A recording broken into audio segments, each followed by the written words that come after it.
Hello students, I am Sudhanshu and welcome back channel Ashish Tiwari. आज का video 20th century world history 1900 से 1945 subject के student के लिए मोस्ट इंपोर्टेंट और एग्जाम फोकस वीडियो रहने वाला है। तो स्टूडेंट, अब एग्जाम दूर नहीं है और हम सब जानते हैं कि ड्यू सोल के एग्जाम में क्वेश्चन पेपर में वही चीजें आती है जो स्मार्ट स्टडी करने वाले स्टूडेंट पहले से ही कवर कर लेते हैं। तो इसलिए आज के इस वीडियो में हम लेकर आए हैं top 10 most important question with answer, वो भी English and Hindi both medium में, जिनके डायरेक्टली एग्जाम में आने के बहुत ज्यादा चांसेस है। तो स्टूडेंट, ये क्वेश्चन हमने रैंडम नहीं उठाए बल्कि previous year papers, important topics और टीचर सजेशन के बेस पर केयरफुल्ली सिलेक्ट किए हैं। तो अगर आप ये 10 क्वेश्चन अच्छे से समझ लेते हो तो मान लो एग्जाम में 80 से 90% पेपर आपका यहीं से कवर हो जाएगा। तो ये सिंगल वीडियो ये आपके एग्जाम पर्पज से बहुत होती है। ओनली इस वीडियो से ही आप अच्छे खासे स्कोर कर सकते हो अपने एग्जाम में, अदर किसी वीडियो की नीड आपको नहीं पड़ेगी। तो स्टूडेंट, अगर आप हमारे चैनल पर फर्स्ट टाइम विजिट कर रहे हो तो चैनल को सब्सक्राइब कर लीजिएगा, जिससे आने वाली और वीडियो की नोटिफिकेशन आपको सबसे पहले मिल जाए। और हाँ, इस वीडियो में एक स्पेशल गिवअवे भी है आप सभी के लिए। तो वीडियो के बीच में हम कुछ क्वेश्चंस पूछेंगे, तो जो भी स्टूडेंट सबसे पहले और सभी करेक्ट आंसर देगा तो स्टार्टिंग के 3 लकी विनर्स को मिलेंगे एब्सोल्युटली फ्री नोट्स। तो स्टूडेंट, ये विनर निकलते ही विनर को हम तुरंत अनाउंस कर देंगे हमारे व्हाट्सएप और टेलीग्राम चैनल पर। तो आप सभी हमारा WhatsApp and Telegram channel follow करके रखिएगा, लिंक आपको डिस्क्रिप्शन में मिल जाएगी। तो वीडियो को पूरा देखो, स्किप नहीं करना है, क्योंकि गिवअवे का जो क्वेश्चन है वो किसी भी मोमेंट पे आ सकता है। और सबसे बेस्ट बात, हमारे लेक्चर फ्री है आपके लिए, एकदम 100% फ्री वीडियो सीरीज। लेकिन अगर आप इन्हीं लेक्चर के वेल ऑर्गेनाइज्ड नोट्स चाहते हो तो उनके पेड नोट्स भी अवेलेबल है, हिंदी और इंग्लिश दोनों ही मीडियम में। तो प्राइस भी स्टूडेंट फ्रेंडली है एंड कॉम्बो पैक में आपके लिए ऑफर्स भी है। तो स्टूडेंट, अगर आप सिंगल 1 नोट्स लेते हैं तो उसका प्राइस ओनली 45 रुपीज है, एंड अगर आप 1 से ज्यादा सब्जेक्ट के नोट्स लेते हैं तो उसका प्राइस आपको 40 रुपी पर नोट्स के अकॉर्डिंग पड़ जाएगा। तो जिन स्टूडेंट का 6 सब्जेक्ट का थ्योरी एग्जाम होगा, अगर वो अपने ऑल सब्जेक्ट के नोट्स लेना चाहता है तो आपको 5 नोट्स ही लेने पड़ेंगे, 1 नोट्स आपको फ्री में मिलेगा। ऐसे ही जिन स्टूडेंट के 7 सब्जेक्ट का थ्योरी एग्जाम होता है और अगर वो अपने ऑल सब्जेक्ट का कॉम्बो लेना चाहते हैं तो उन स्टूडेंट्स को भी ओनली 6 सब्जेक्ट के नोट्स लेने होंगे, 1 नोट्स उनको भी फ्री मिलेगा। तो बस एक छोटा सा मैसेज करना है आपको गिवे नंबर पर, जो कि डिस्क्रिप्शन में दिया गया है। I need notes, and notes आपको प्रोवाइड कर दिए जाएंगे। अदरवाइज अगर आपको नोट्स नहीं लेने हैं तो आप वीडियो लेक्चर भी देख सकते हो। तो स्टूडेंट, चलो शुरू करते हैं हम हमारे ऑल यूजी कोर्सेज के 5th सेमेस्टर के 20वीं सदी का विश्व इतिहास 1900 से 1945, 20th सेंचुरी वर्ल्ड हिस्ट्री 1900 से 1945 सब्जेक्ट, जो कि हमारा जेनरिक इलेक्टिव जीई या हमारा डीएसई का सब्जेक्ट है। तो स्टूडेंट, इस सब्जेक्ट के 10 most important and answer question जो कि तुम्हारे एग्जाम के लिए एक गेम चेंजर साबित हो गए। तो स्टूडेंट, अगर किसी स्टूडेंट को इन्हीं सब्जेक्ट को डीपली पढ़ना होगा तो हमने इनकी चैप्टर वाइज वीडियो लेक्चर की प्लेलिस्ट भी बनाई हुई है, आप उनको भी जाकर देख सकते हैं। तो चलिए स्टूडेंट, रेडी? तो चलिए अब हम स्टार्ट कर लेते हैं हमारे most important question with answer से। तो स्टूडेंट, सबसे पहले मैं आपको बता देता हूं, इसमें हमने टोटल 10 क्वेश्चन पिकअप किए हैं, और जो ये 10 क्वेश्चन है, इन 10 क्वेश्चन को ही हमने एक क्वेश्चन को 2 टाइप से लिखा है। तो आपको कंफ्यूज बिल्कुल भी नहीं होना है। जो हमारे ये 2 टाइप से क्वेश्चन है, मान लीजिएगा आपके क्वेश्चन, आपके जो एग्जाम है उसमें ये वाला क्वेश्चन या फिर ये वाला क्वेश्चन आ जाए, कोई सा भी क्वेश्चन, दोनों में से कोई सा भी रिलेटेड टॉपिक आता है, तो आपको यही आंसर लिखना है। ये आंसर ही आपके क्वेश्चन के लिए इनफ होगा। तो चलिए हम बिना टाइम वेस्ट किए जल्दी जल्दी से सभी आंसर और आंसर को समझ लेते हैं। तो चलिए सबसे पहले हम आ जाते हैं हमारे क्वेश्चन नंबर फर्स्ट पे। तो सबसे पहले हम देख लेते हैं हमारे क्वेश्चन नंबर फर्स्ट की डिमांड क्या है। तो स्टूडेंट, क्वेश्चन नंबर फर्स्ट में हमसे पूछा गया है, how did the first world war affect Europe and the wider world. यानी कि जो हमारा वर्ल्ड वॉर फर्स्ट था, जो प्रथम विश्व युद्ध था, उसने यूरोप और व्यापक विश्व को किस प्रकार से प्रभावित किया, उसके कारण हमको बताने हैं। यहीं पे हमसे और या अथवा करके पूछा गया है, the circumstances that give rise to the first world war explain the result and effects of this war. यानी कि जो हमारे प्रथम विश्व युद्ध के कारण और उसके परिणाम और उसके प्रभाव की हमें बात करनी है। तो स्टूडेंट, यहाँ पे हमसे 3-4 चीजें पूछे गई है। फर्स्ट, हमारा जो हमारा वर्ल्ड वॉर फर्स्ट था उसका यूरोप और विश्व को कैसे प्रभाव किया उसने।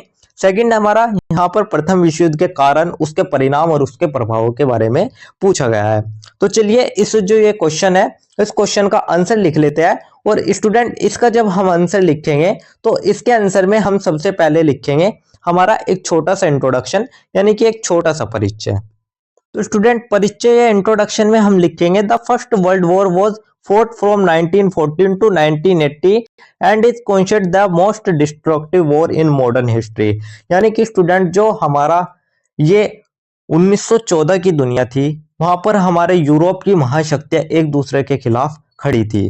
तो स्टूडेंट यहाँ पर हमारे दो प्रमुख गुट थे, मित्र राष्ट्र और धुरी राष्ट्र, और इनके बीच ही हमारा 1914 ईस्वी से 1918 ईस्वी तक यह प्रथम विश्व युद्ध लड़ा गया।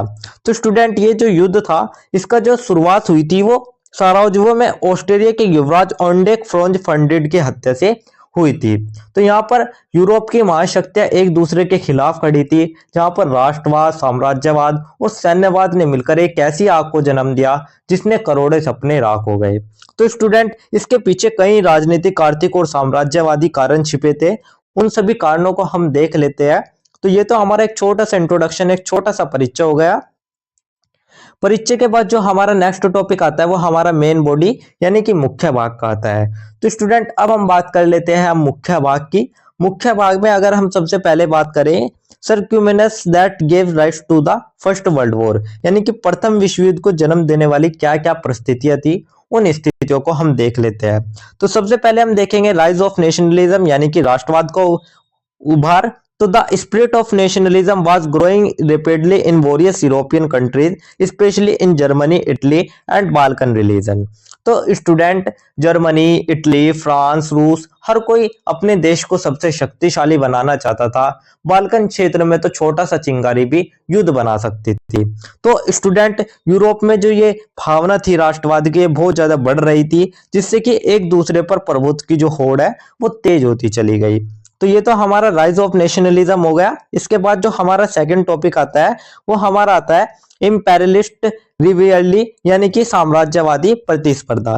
तो European country were clashing with each other over colonies in Asia and Africa, यानी कि स्टूडेंट यूरोपीय देश एशिया और अफ्रीका को बांट रहे थे। किसी को ज्यादा उपनिवेश चाहिए, किसी को ज्यादा संसाधन। तो जर्मनी वहां पर कह रहा था हमें भी सूरज के नीचे अपनी जगह चाहिए, यानी कि जो हमारा ब्रिटेन और फ्रांस के मुकाबले जर्मनी था वो भी एक औपनिवेशिक शक्ति बनना चाहता था। थर्ड हमारा आता है मिलिटरिज्म, यानी कि सैन्यवाद। सैन्यवाद की अगर हम बात करें तो यहाँ पर देश अपनी सेनाएं ऐसे बढ़ा रहे थे जैसे कल ही युद्ध होना हो। तो स्टूडेंट सभी देशों ने अपनी सैन्य शक्ति बढ़ाने की होड़ शुरू कर दी। जर्मनी और ब्रिटेन के बीच नौसेना बढ़ाने की जो स्पर्धा थी ये आग को हवा देने जैसा था। तो जो जर्मनी और ब्रिटेन के बीच नौसेना स्पर्धा थी, इसने स्थिति को और ज्यादा तनावपूर्ण बना दिया था। इसके बाद फोर्थ हमारा आता है अलायंस सिस्टम, यानी कि गठबंधन प्रणाली। तो यूरोप वो डिवाइडेड इनटू टू ब्लॉक्स, यानी कि यहाँ पर हमारे जो यूरोप था वो दो गुटों में बंट चुका था। तो यूरोप दो हिस्सों में बंट चुका था। एक तरफ थे हमारे मित्र राष्ट्र जिसमें कि ब्रिटेन, फ्रांस, रूस और बाद में अमेरिका भी जुड़ गया, और दूसरी तरफ थे धुरी राष्ट्र जैसे कि जर्मनी, ऑस्ट्रेलिया, हंगरी, इटली। तो स्टूडेंट युद्ध अगर एक से शुरू होता तो खिंचकर सभी को अपने अंदर ही ले जाता है। तो इस गठबंधन प्रणाली ने भी स्थानीय विवादों को विश्व स्तर के युद्ध में बदल दिया।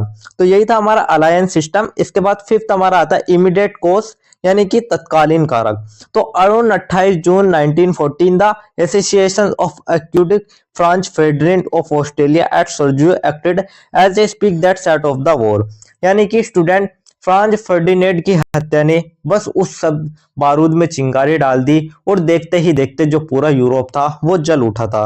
तो 28 जून 1914 को साराजेवो में ऑस्ट्रिया के जो युवराज थे उनकी हत्या से ही जो ये युद्ध था उसका प्रारंभ हो चुका था।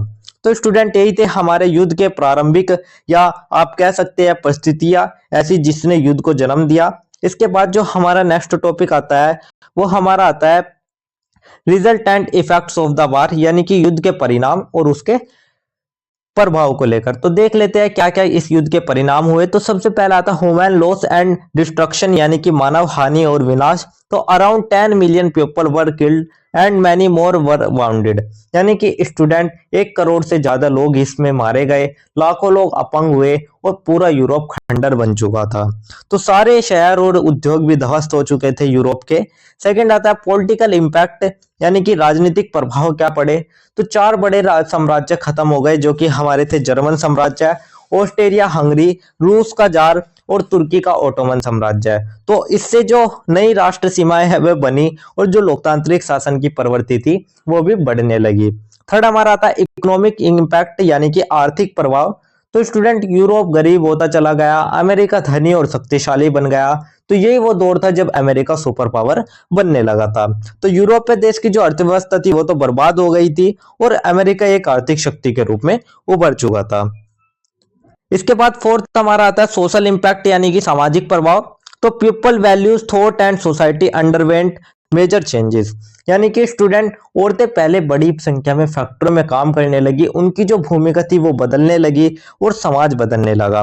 तो महिलाओं की जो भूमिका थी वो बढ़ गई थी क्योंकि जो युद्ध काल था उसमें उन्होंने उद्योग और प्रशासन में काम किया था। तो यही थे सामाजिक प्रभाव। फिफ्थ आता है political restructuring at the treaty of Versailles 1919, यानी कि राजनीतिक पुनर्संरचना और वर्साई की जो संधि थी उसके बीच में। तो स्टूडेंट कागज पर शांति हुई लेकिन असल में जर्मनी का जो अपमान है वो किया गया, इतना कि उसके जख्मों ने आगे चलकर दूसरे विश्व युद्ध को भी जन्म दे दिया। तो जो हमारा सेकेंड वर्ल्ड वॉर था वो हमारे फर्स्ट वर्ल्ड वॉर से ही कहीं ना कहीं जुड़कर चला था। तो जैसे कि हमारी वर्साई की संधि थी उससे जो जर्मनी था उस पर कठोर शर्तें थोपी गई, जिससे कि जर्मनी का जो असंतोष था वो बढ़ने लगा और बाद में द्वितीय विश्व युद्ध को भी इसने ही जन्म दिया। सिक्स्थ हमारा था फॉर्मेशन ऑफ इंटरनेशनल ऑर्गेनाइजेशन, यानी कि अंतरराष्ट्रीय संगठनों का गठन। तो स्टूडेंट युद्ध रोकने के लिए लीग बनाई गई लेकिन वो सफल नहीं हुई और दुनिया फिर से एक और बड़े युद्ध की ओर बढ़ गई, वो था हमारा सेकेंड वर्ल्ड वॉर। तो स्थायी शांति के लिए लीग ऑफ नेशंस की स्थापना की गई थी। तो स्टूडेंट यही थे हमारे प्रभाव जो कि मैंने आपको बता दिया। इसके बाद जो हमारा नेक्स्ट टॉपिक आता है वो हमारा ओवरऑल पूरे आंसर का एक छोटा सा कंक्लूजन, एक छोटा सा निष्कर्ष आता है। तो निष्कर्ष में स्टूडेंट हम देखेंगे कि the first world war was a turning point in human history that transformed not only Europe but also the entire world political, social and economic structure। यानी कि स्टूडेंट जो प्रथम विश्व युद्ध था उसका एक ऐसा विश्व युद्ध था वो उसने पूरे यूरोप को ही नहीं बल्कि पूरे विश्व की राजनीतिक, सामाजिक और आर्थिक संरचना में बदलाव ला दिया था। तो प्रथम विश्व युद्ध ने बताया कि राष्ट्रवाद हो या साम्राज्यवाद, सैन्यवाद हो या सत्ता की भूख, इनमें से कोई भी चीज इंसानियत को सुरक्षित नहीं छोड़ती। तो 1914 से 1918 के बीच लड़ी गई ये जंग सिर्फ गोलियों और बमों की कहानी नहीं बल्कि लालच, घृणा और गलत फैसलों की कीमत भी थी। तो स्टूडेंट जो हमारा प्रथम विश्व युद्ध था वो तो हमारा खत्म हो गया लेकिन इसकी राख में ही छुपा था हमारा दूसरा विश्व युद्ध। तो स्टूडेंट यही था हमारा एक छोटा सा निष्कर्ष, एक छोटा सा कंक्लूजन, जिसके साथ ही हमारा आंसर नंबर फर्स्ट भी कंप्लीट होता है। तो यही था हमारा आंसर नंबर फर्स्ट। इसके बाद जो हमारा नेक्स्ट क्वेश्चन आता है वो हमारा नेक्स्ट क्वेश्चन नंबर 2 आता है। तो अब हम बात कर लेते हैं हमारे सेकंड क्वेश्चन के बारे में, जिसमें हमसे पूछा गया discuss how the USSR was formed after the Russian revolution of 1917। यानी कि जो हमारा 1917 में रूसी क्रांति हुई थी उसके बाद यूएसएसआर का गठन किस तरीके से हुआ वो हमें बताना है। यहीं पर हमसे अथवा या और करके पूछा गया व्हाट इज वर्ल्ड हिस्ट्री, यानी कि जो हमारा विश्व इतिहास है वो आखिर है क्या। तो चलिए इस आंसर की जो शुरुआत है वो हम सबसे पहले एक छोटे से इंट्रोडक्शन यानी कि एक छोटे से परिचय से देख लेते हैं। परिचय में हम देखेंगे the Russian revolution of 1970 was one of the most significant events in world history. यानी कि स्टूडेंट जो हमारी रूसी क्रांति थी वो एक ऐसी क्रांति थी जिसने रूस की राजनीतिक व्यवस्था को बदल दिया था, साथ ही उसने विश्व के अन्य देश की जो विचारधारा थे उन पर भी बहुत ही गहरा प्रभाव डाला। तो स्टूडेंट 1917 की जो रूसी क्रांति थी उसने सोवियत संघ को, जो कि बाद में अमेरिका के साथ दुनिया का सबसे बड़ा पावरफुल सुपर पावर बना, तो स्टूडेंट यहीं से हमारे साम्राज्यवादी राज्य यूएसएसआर की स्थापना हुई। तो चलिए ये तो हमारा एक छोटा सा इंट्रोडक्शन, एक छोटा सा परिचय हो गया। इसके बाद जो हमारा नेक्स्ट टॉपिक आता है वो हमारा मेन बॉडी या मुख्य भाग का आता है। तो मुख्य भाग में हम सबसे पहले बात करेंगे background of the Russian revolution, यानी कि जो रूसी क्रांति की पृष्ठभूमि थी उसको देख लेते हैं। तो सबसे पहले हम जान लेते हैं जो हमारी रूसी क्रांति है आखिर वो हुई कैसे। तो स्टूडेंट सबसे पहले इसमें पॉइंट आता है despotism of the terrorist regime, यानी कि जारशाही शासन की निरंकुशता। तो student under tsar Nicholas second Russia was ruled by autocratic monarchy, यानी कि रूस के जो राजा थे जार निकोलस द्वितीय, तो स्टूडेंट उनका जो शासन था वो बहुत ही कठोर और तानाशाही था। तो लोगों के पास न बोलने की आजादी थी न राजनीतिक अधिकार थी। तो स्टूडेंट विरोध की हर आवाज को जेल और गोली का जवाब मिलता था। तो जनता को राजनीतिक स्वतंत्रता और आर्थिक समानता का अधिकार भी उस समय नहीं था। सेकंड आता है इकोनॉमिक इनइक्वालिटी, यानी कि आर्थिक असमानता।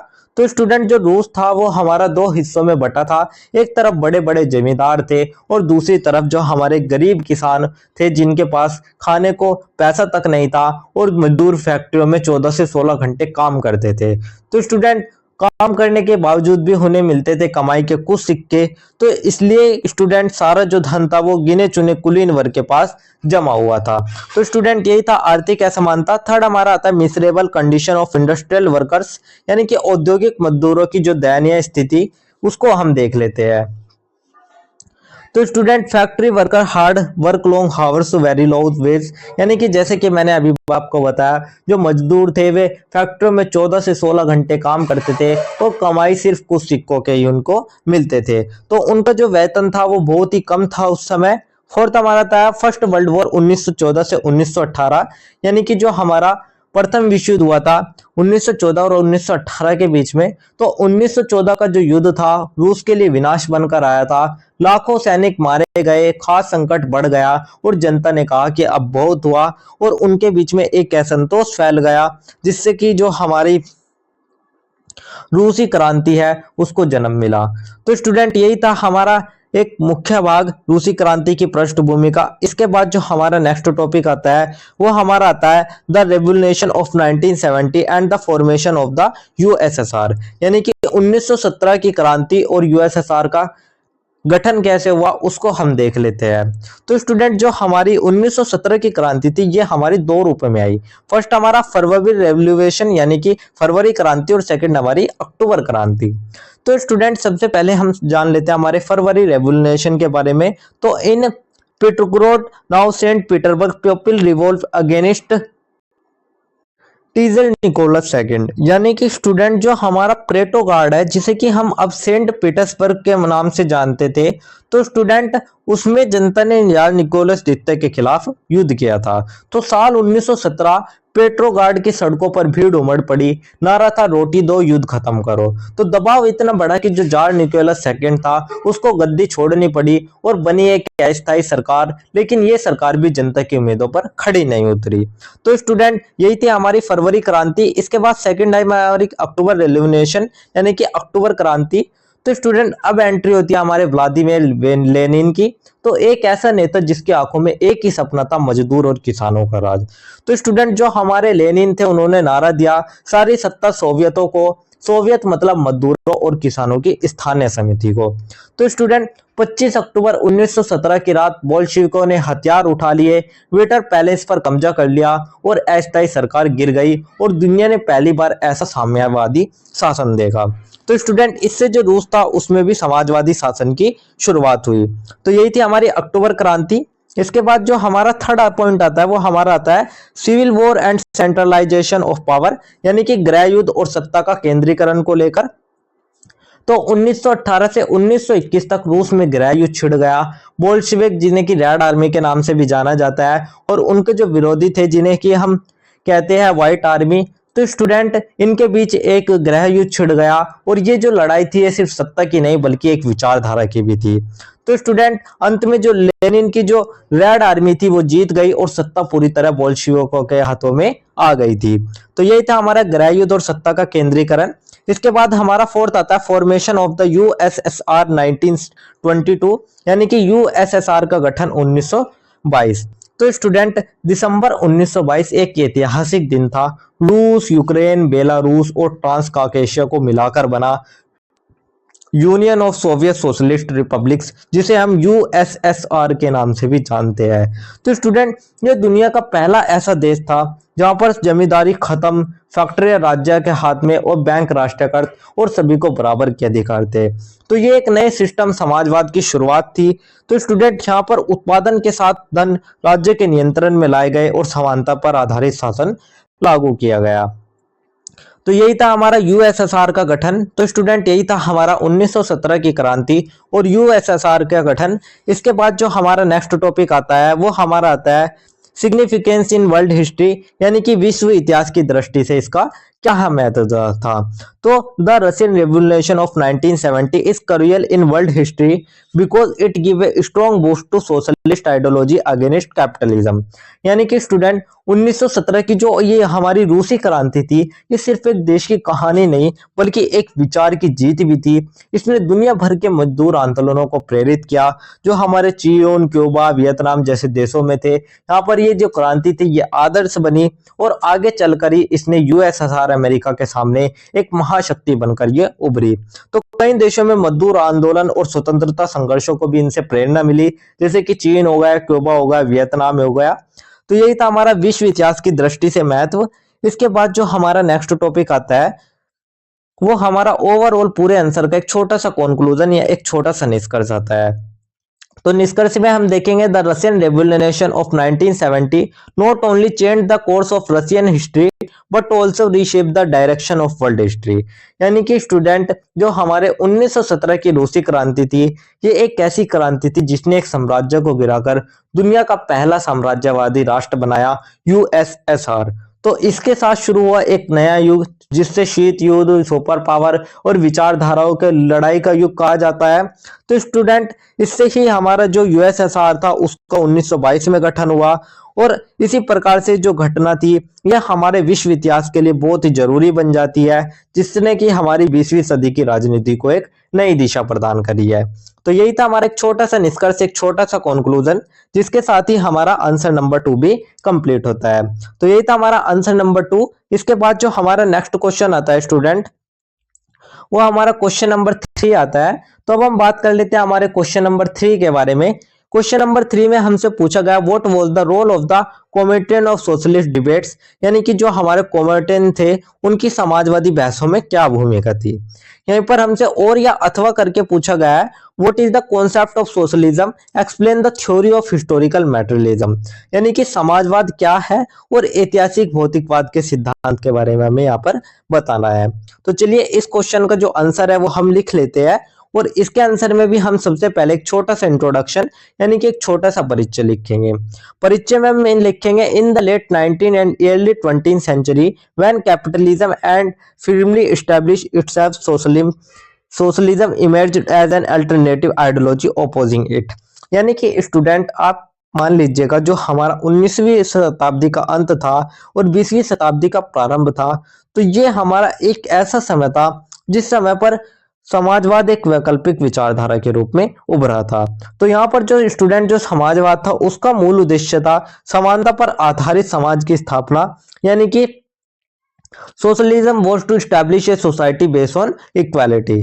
तो स्टूडेंट, 1917 की जब हमारी रूस की क्रांति हुई उसके बाद हमारा जो समाजवाद था उसके प्रसार के लिए कॉमेडियन की स्थापना हुई और इसने ही हमारे समाजवादी बहसों को आंदोलन और एक दिशा प्रदान करी। तो स्टूडेंट, ये तो हमारा एक छोटा सा इंट्रोडक्शन, एक छोटा सा परिचय हो गया। इसके बाद जो हमारा नेक्स्ट टॉपिक आता है वो हमारा मेन बॉडी यानी कि मुख्य भाग का आता है। तो मुख्य भाग में हम सबसे पहले बात कर लेते हैं कॉन्सेप्ट ऑफ सोशलिज्म, यानी कि समाजवाद की अवधारणा देख लेते हैं कि आखिर समाजवाद है क्या। तो socialism is an economic and social system in which the means of production such as land, industry and capitalism. तो स्टूडेंट, 19वीं सदी के अंत तक यूरोप में पूंजीवाद अपनी चरम सीमा पर था। फैक्ट्रियां थी, मशीनें थी, लेकिन मजदूरों के पास खाने तक को नहीं था। तो इस समय उभरता है हमारा समाजवाद और ये एक ऐसा विचार है जो कि कहता है जो उत्पादन करता है उसे उसका हक मिलना चाहिए। तो स्टूडेंट, समाजवाद का जो मूल संदेश था या एक तरीके से आप कह सकते हैं कि इसका जो मूल उद्देश्य था स्टूडेंट, यह जो मुख्य विशेषताएं थी वे हम कह सकते हैं इसका मूल उद्देश्य था सामाजिक और आर्थिक असमानता को समाप्त करके समान अवसर और न्याय प्रदान करना। तो इसकी जो मुख्य विशेषताएं थी, मेन फीचर्स थी, उसमें था कलेक्टिव ओनरशिप यानी कि सामूहिक स्वामित्व। तो जमीन, उद्योग और बैंक कुछ अमीरों की नहीं, समाज की संपत्ति हो। सेकंड आया इक्विटेबल डिस्ट्रीब्यूशन यानी कि समानता पर आधारित वितरण। तो अमीर गरीब की खाई खत्म हो, शोषण मुक्त समाज बने, पूंजीपतियों द्वारा मजदूरों पर अत्याचार खत्म हो, न्याय आधारित वितरण हो यानी कि राज्य का नियोजन भी हो, तो हर व्यक्ति को उसकी जरूरत और क्षमता के अनुसार अधिकार मिलने चाहिए। तो स्टूडेंट जो समाजवाद का विकास है, ये हमारा समाजवाद के मूल सिद्धांतों को जो वैज्ञानिक रूप था वो हमारा कार्ल मार्क्स और फ्रेडरिक एंगल्स के विचारों से हुआ था। तो इन्होंने ही वैज्ञानिक समाजवाद का जो सिद्धांत था वो प्रस्तुत किया था। तो मार्क्स का जो सिद्धांत है वो है हिस्टोरिकल मेटेरियलिज्म यानी कि ऐतिहासिक भौतिकवाद। तो स्टूडेंट चलिए अब हम बात कर लेते हैं हमारे ऐतिहासिक भौतिकवाद के सिद्धांत के बारे में यानी कि थ्योरी ऑफ हिस्टोरिकल मेटेरियलिज्म। तो this theory was propounded by the Karl Marx यानी कि स्टूडेंट जो हमारा ये सिद्धांत था ये हमारे कार्ल मार्क्स ने दिया था। तो मार्क्स के अनुसार जो ये सिद्धांत है उनका, उसमें ये कहते हैं कि मानव इतिहास का जो विकास है वो भौतिक परिस्थितियों पर निर्भर करता है, न कि केवल विचारों या नैतिकताओं पर। तो स्टूडेंट मार्क्स कहता है कि अब तक के इतिहास में हर समाज वर्ग संघर्षों पर बना है, जैसे कि समांती युग में जमींदार और किसान थे, पूंजीवादी युग में मालिक वर्सेस मजदूर थे। तो स्टूडेंट ये था हमारा मार्क्स का भौतिकवाद का सिद्धांत। इसके कुछ मेन पॉइंट्स यानी कि मुख्य बिंदु के बारे में अगर हम बात करें तो सबसे पहले आता है means and relation of production यानी कि उत्पादन के साथ साधन और संबंध। तो the means of production and the relation between people in production determine the social structure. तो स्टूडेंट जिसके पास जमीन, फैक्ट्री, पूंजी होती है उसी के हाथ में सत्ता होनी चाहिए, जिससे कि जो हमारा आर्थिक उत्पादन के जो साधन है और उनके जो संबंध है वे सामाजिक संरचना को निर्धारित कर सके।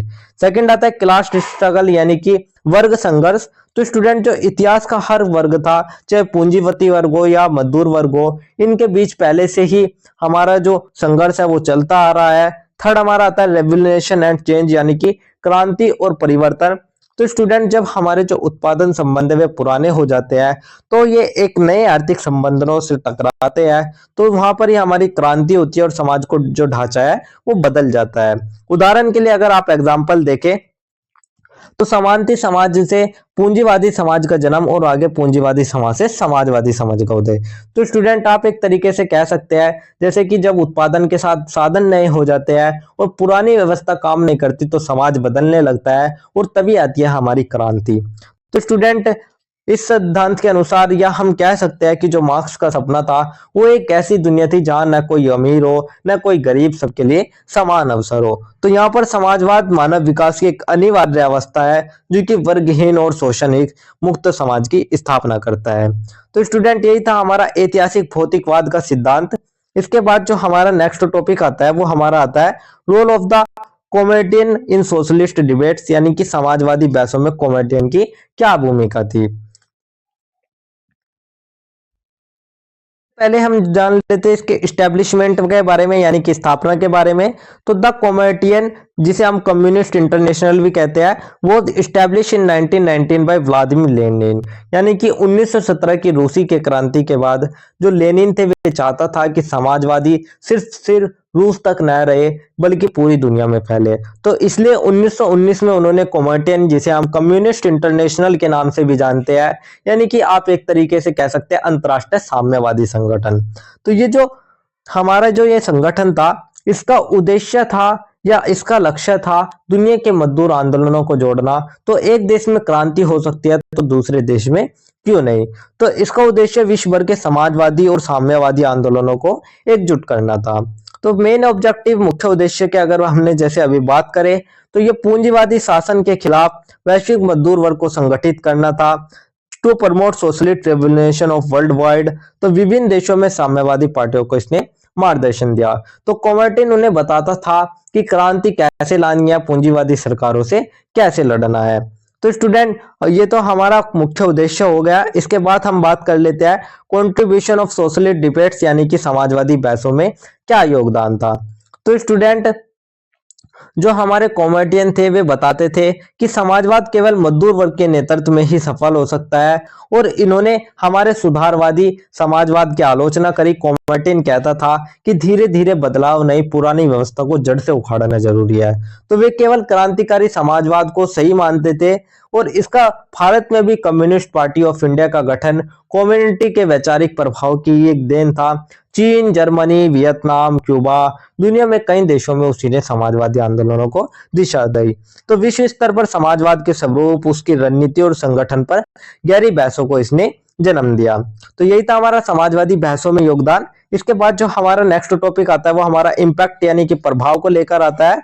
तो इम्पैक्ट मैंने अभी आपको बताया कि इसने चीन, भारत, जर्मनी सभी मजदूर आंदोलनों को प्रभावित किया, और भारत में जो कम्युनिस्ट पार्टी ऑफ इंडिया है उसकी की भूमिका भी इसमें बहुत ही ज्यादा महत्वपूर्ण हो जाती है। तो यही था हमारा समाजवादी बहसों में कॉमेडियन की भूमिका। इसके बाद हमारा जो नेक्स्ट पॉइंट आता है वो हमारा आता है कंक्लूजन का, यानी कि ओवरऑल पूरे आंसर का एक छोटा सा निष्कर्ष का। तो निष्कर्ष में हम देखेंगे socialism is not merely an economic theory but a philosophy of life based on equality, justice and humanity. तो स्टूडेंट, समाजवादी केवल एक विचार नहीं बल्कि करोड़ों लोगों का दर्द, संघर्ष और सपनों का एक नतीजा है। तो जो मार्क्स का ऐतिहासिक भौतिकवाद है वो इस विचारधारा को वैज्ञानिक अधिकार देता है, और कॉमेडियन ने इस दुनिया के कोने कोने तक इसे पहुंचाया है। तो स्टूडेंट, इसी प्रकार से जो हमारा 20वीं सदी की राजनीतिक और वैचारिक बहस में समाजवाद है और कॉमेडियन है, इन दोनों की ही बहुत ही महत्वपूर्ण भूमिका रही है, जो कि हमारे सामाजिक न्याय और समानता के आंदोलनों की प्रेरणा आज के टाइम में बने हुए हैं। तो यही था हमारा एक छोटा सा निष्कर्ष, एक छोटा सा कंक्लूजन, जिसके साथ ही हमारा आंसर नंबर 3 भी कंप्लीट होता है। इसके बाद जो हमारा नेक्स्ट क्वेश्चन आता है स्टूडेंट, वो हमारा क्वेश्चन नंबर 4 आता है। तो अब हम बात कर लेते हैं हमारे नेक्स्ट क्वेश्चन नंबर 4 के बारे में। तो क्वेश्चन नंबर 4 में हमसे क्या पूछा गया उसको देख लेते हैं। क्वेश्चन नंबर 4 में हमसे पूछा गया है, how was a dictatorship establish in fascist Italy, यानी कि फासीवादी इटली में तानाशाही का राज कैसे बना। यहीं पर हमसे और या अथवा करके पूछा गया, how did Adolf Hitler establish A dictatorial regime in Nazi Germany, यानी कि नाजी जर्मनी में जो हिटलर का तानाशाही शासन था वो किस प्रकार से स्थापित हुआ। चलिए इस क्वेश्चन के जो आंसर है वो हम लिख लेते हैं, और इसके आंसर में हम सबसे पहले एक छोटा सा इंट्रोडक्शन यानी कि एक छोटा सा परिचय लिखेंगे। परिचय में हम लिखेंगे, after the first world war 1914 to 1980 Europe face severe political, economic and social instability, यानी कि जिस समय पर हमारा प्रथम विश्व युद्ध हुआ उस समय यूरोप की हर तरीके से स्थिति बहुत खराब थी, और लोकतांत्रिक सरकारें कमजोर पड़ी हुई थी, बेरोजगारी और महंगाई बढ़ी हुई थी, और इसी समय पर हमारे दो तानाशाही व्यवस्था उभरती है। फर्स्ट हमारा इटली में बोनेटो मुसोलिनी का फांसीवादी शासन, और सेकंड जर्मनी में एडोल्फ हिटलर का नाजी शासन। तो स्टूडेंट, यही जो हमारे दो शासन थे इन्होंने लोकतंत्र की जगह तानाशाही स्थापित करी और पूरे यूरोप को द्वितीय विश्व युद्ध की ओर धकेल दिया। तो यही था हमारा एक छोटा सा इंट्रोडक्शन, एक छोटा सा परिचय। इसके बाद जो हमारा नेक्स्ट टॉपिक आता है वो हमारा मुख्य भाग या मेन बॉडी का आता है। तो मेन बॉडी में हम सबसे पहले बात करते हैं rise of fascism in Italy, यानी कि इटली में फांसीवाद शासन का जो उदय है वो किस तरीके से हुआ। तो सबसे पहला आता है पोस्ट वॉर डिस्कॉन्टेक्ट, यानी कि युद्ध के बाद की निराशा। तो after the first world war Italy did not receive the territorial rewards it expected, यानी कि 1918 के बाद इटली को वह सब नहीं मिला जिसकी उसे उम्मीद थी। उस समय बेरोजगारी बढ़ी, कीमतें आसमान छू रही थी, लोग भूखे थे और गुस्से में भी थी। तो उस समय जो जनता थी वो असंतोष दिख रही थी। तो यही थी युद्ध के बाद की निराशा। इसके बाद सेकंड आता है फेलियर ऑफ डेमोक्रेसी, यानी कि लोकतंत्र की विफलता। तो सरकारें हर 6-7 महीने में गिरती थी, राजनीति गड़बड़ थी, जनता को लगा कि लोकतंत्र हमारे काम का नहीं है, तो जनता का भरोसा खत्म हो गया था लोकतंत्र पे से। इसके बाद थर्ड हमारा आता है राइज ऑफ मुसोलिनी, यानी कि मुसोलिनी का उदय कैसे हुआ। तो स्टूडेंट, इसी माहौल में आते हैं हमारे बेनिटो मुसोलिनी। तो 1919 में उसने फांसीवादी पार्टी बनाई, उसका नारा था राष्ट्र सबसे ऊपर है। तो वो सड़कों पर मार्च करवाता, हिंसा कराता, लेकिन जनता उसे मजबूत नेता मानने लगी थी। तो स्टूडेंट, यहीं से जो हमारे बेनिटो मुसोलिनी थे उनका हमारा जो उन्होंने फांसीवादी पार्टी की स्थापना थी वो उन्होंने करी। जैसे कि आप देख भी सकते हैं यह हमारे बेनिटो मुसोलिनी थे। फोर्थ हमारा आता है मार्च ऑन रोम 1922। तो अक्टूबर 1922 मुसोलिनी अपने हजारों समर्थकों को लेकर रोम की ओर बढ़ा और राजा डर गया और उसने मुसोलिनी को प्रधानमंत्री बना दिया। तो स्टूडेंट राजा विक्टर इमैनुअल थर्ड ने संघर्ष से बचने के लिए जो मुसोलिनी थे उनको प्रधानमंत्री नियुक्त कर दिया। फिफ्थ हमारा आता है एस्टेब्लिशमेंट ऑफ डिक्टेटरशिप, यानी कि तानाशाही की जो स्थापना है वो किस तरीके से हुई। तो 1925 तक मुसोलिनी ने प्रेस की आजादी खत्म करी, गुप्त पुलिस बनाई, विपक्ष बैन लगाए, पुलिस की ताकत बढ़ाई, शिक्षा को राष्ट्रवादी बनाया, हर जगह फांसीवाद की छाप लगा दी। तो इटली बन गया एक तानाशाही राज्य इस समय पर। तो इटली में फांसीवादी तानाशाही जो स्थापित थी वो हो चुकी थी। तो यही था स्टूडेंट हमारा इटली में फांसीवाद शासन का उदय। इसके बाद जो हमारा नेक्स्ट टॉपिक आता है वो हमारा आता है rise of Nazi destruction in Germany, यानी कि जर्मनी में हिटलर का तानाशाही शासन क्या था। तो स्टूडेंट सबसे पहला हमारा इसमें आता है ट्रेटी ऑफ वारसाई, यानी कि 1919 में जो हुई थी वारसाई की संधि। तो student after world war first harsh terms were impose on Germany, यानी कि स्टूडेंट प्रथम विश्व युद्ध के बाद जो जर्मनी था वो दुनिया के सामने झुकाया गया, उनसे भारी मुआवजा, सेना पर प्रतिबंध, उपनिवेश छीने गए। तो जर्मनी जनता अपमानित और गुस्से में थी और इसी गुस्से का फायदा उठाया हमारे हिटलर ने और उन्होंने इस वर्साई की संधि को जन्म दिया। सेकंड हमारा था इकोनॉमिक क्राइसिस, यानी कि आर्थिक संकट। तो जो हमारा मंदी था उसने जर्मनी की अर्थव्यवस्था को खत्म कर दिया, कारखाने बंद हो गए, बेरोजगारी बढ़ गई, लोग भूखे हो रहे, सब कहने लगे कि हमें एक मजबूत नेता चाहिए। तो बेरोजगारी और भूखमरी ने लोगों को कट्टरपंथ की ओर धकेल दिया। थर्ड हमारा आता है पॉलिटिकल इंस्टेबिलिटी, यानी कि राजनीतिक अस्थिरता। तो वायमन गणराज्य कमजोर था तो सरकारें टिक नहीं पाती थी, तो उससे जो जनता का लोकतंत्र था उससे विश्वास उठ चुका था। फोर्थ हमारा था राइज ऑफ हिटलर, यानी कि हिटलर का उदय किस तरीके से हुआ। तो 1919 में हिटलर एक छोटी सी पार्टी में शामिल हुआ जो थी हमारी जर्मनी वर्कर्स पार्टी। तो जिसके बाद से उसे नाम दिया गया नाजी पार्टी। तो उसका नारा एक ही था स्टूडेंट, एक राष्ट्र, एक राज्य और एक नेता। तो उसने मेन कैंपफ लिखी जिसमें यहूदियों से नफरत, आर्य श्रेष्ठता और जर्मन वर्चस्व की बातें थी। तो स्टूडेंट उसने राष्ट्रवाद, आर्य श्रेष्ठता और यहूदियों का विरोध का प्रचार किया। फिफ्थ हमारा आता है सीरीज ऑफ पावर 1933, यानी कि सत्ता प्राप्ति। तो स्टूडेंट 1932 के चुनाव में नाजी पार्टी सबसे बड़ी पार्टी बनी और जनवरी 1933 में हिटलर बना जर्मनी का चांसलर। तो इसके बाद उसने संसद को भंग कर दिया और अन्य पार्टियों पर प्रतिबंध लगा दिया, प्रेस पर सेंसरशिप लगा दी। तो स्टूडेंट गुप्त पुलिस भी उसने बनाई, सबको डराकर विरोधियों को कैद और हत्या करवाई। तो शिक्षा और प्रचार तंत्र के जरिए युवाओं को नाजी विचारधारा से उसने भर दिया था। तो स्टूडेंट इसी प्रकार से जो नाजी जर्मनी था तो हिटलर ने युवाओं को नाजी विचारधारा सिखाई, यहूदियों को प्रताड़ित किया और जर्मनी को तेजी से सैन्य शक्ति में बदल दिया। तो उसकी महत्वाकांक्षा सिर्फ एक ही थी, दुनिया पर जर्मन वर्चस्व। तो स्टूडेंट इससे जर्मनी जो था उसमें नाजीवाद की स्थापना हो गई थी। तो इसके बाद जो हमारा नेक्स्ट टॉपिक आता है वो हमारा ओवरऑल पूरे आंसर का एक छोटा सा निष्कर्ष या एक छोटा सा कंक्लूजन आता है। तो कंक्लूजन में हम देखेंगे The rise of dictatorship in fascist Italy and Nazi Germany was the result of economic hardship, political instability and growing nationalist sentiment among the people। यानी कि स्टूडेंट जो हमारा फांसीवाद और जर्मनी का नाजीवाद था ये हमारी ऐसी तानाशाहियां थी जिन्होंने साबित किया कि जब जनता निराश होती है तो वे भूखी होती है और सरकारें कमजोर होती है, तो उस समय तानाशाही पैदा होती है। तो मुसोलिनी और जो हिटलर थे उन्होंने जनता के असंतोष का प्रयोग करके लोकतंत्र को समाप्त कर दिया और तानाशाही को स्थापित कर दिया। तो इनसे ही जो हमारा सेकेंड वर्ल्ड वॉर था या जो हमारा द्वितीय विश्व युद्ध था 1939 से 1945 के बीच जो चला वो जन्म उसका यहीं से हुआ था।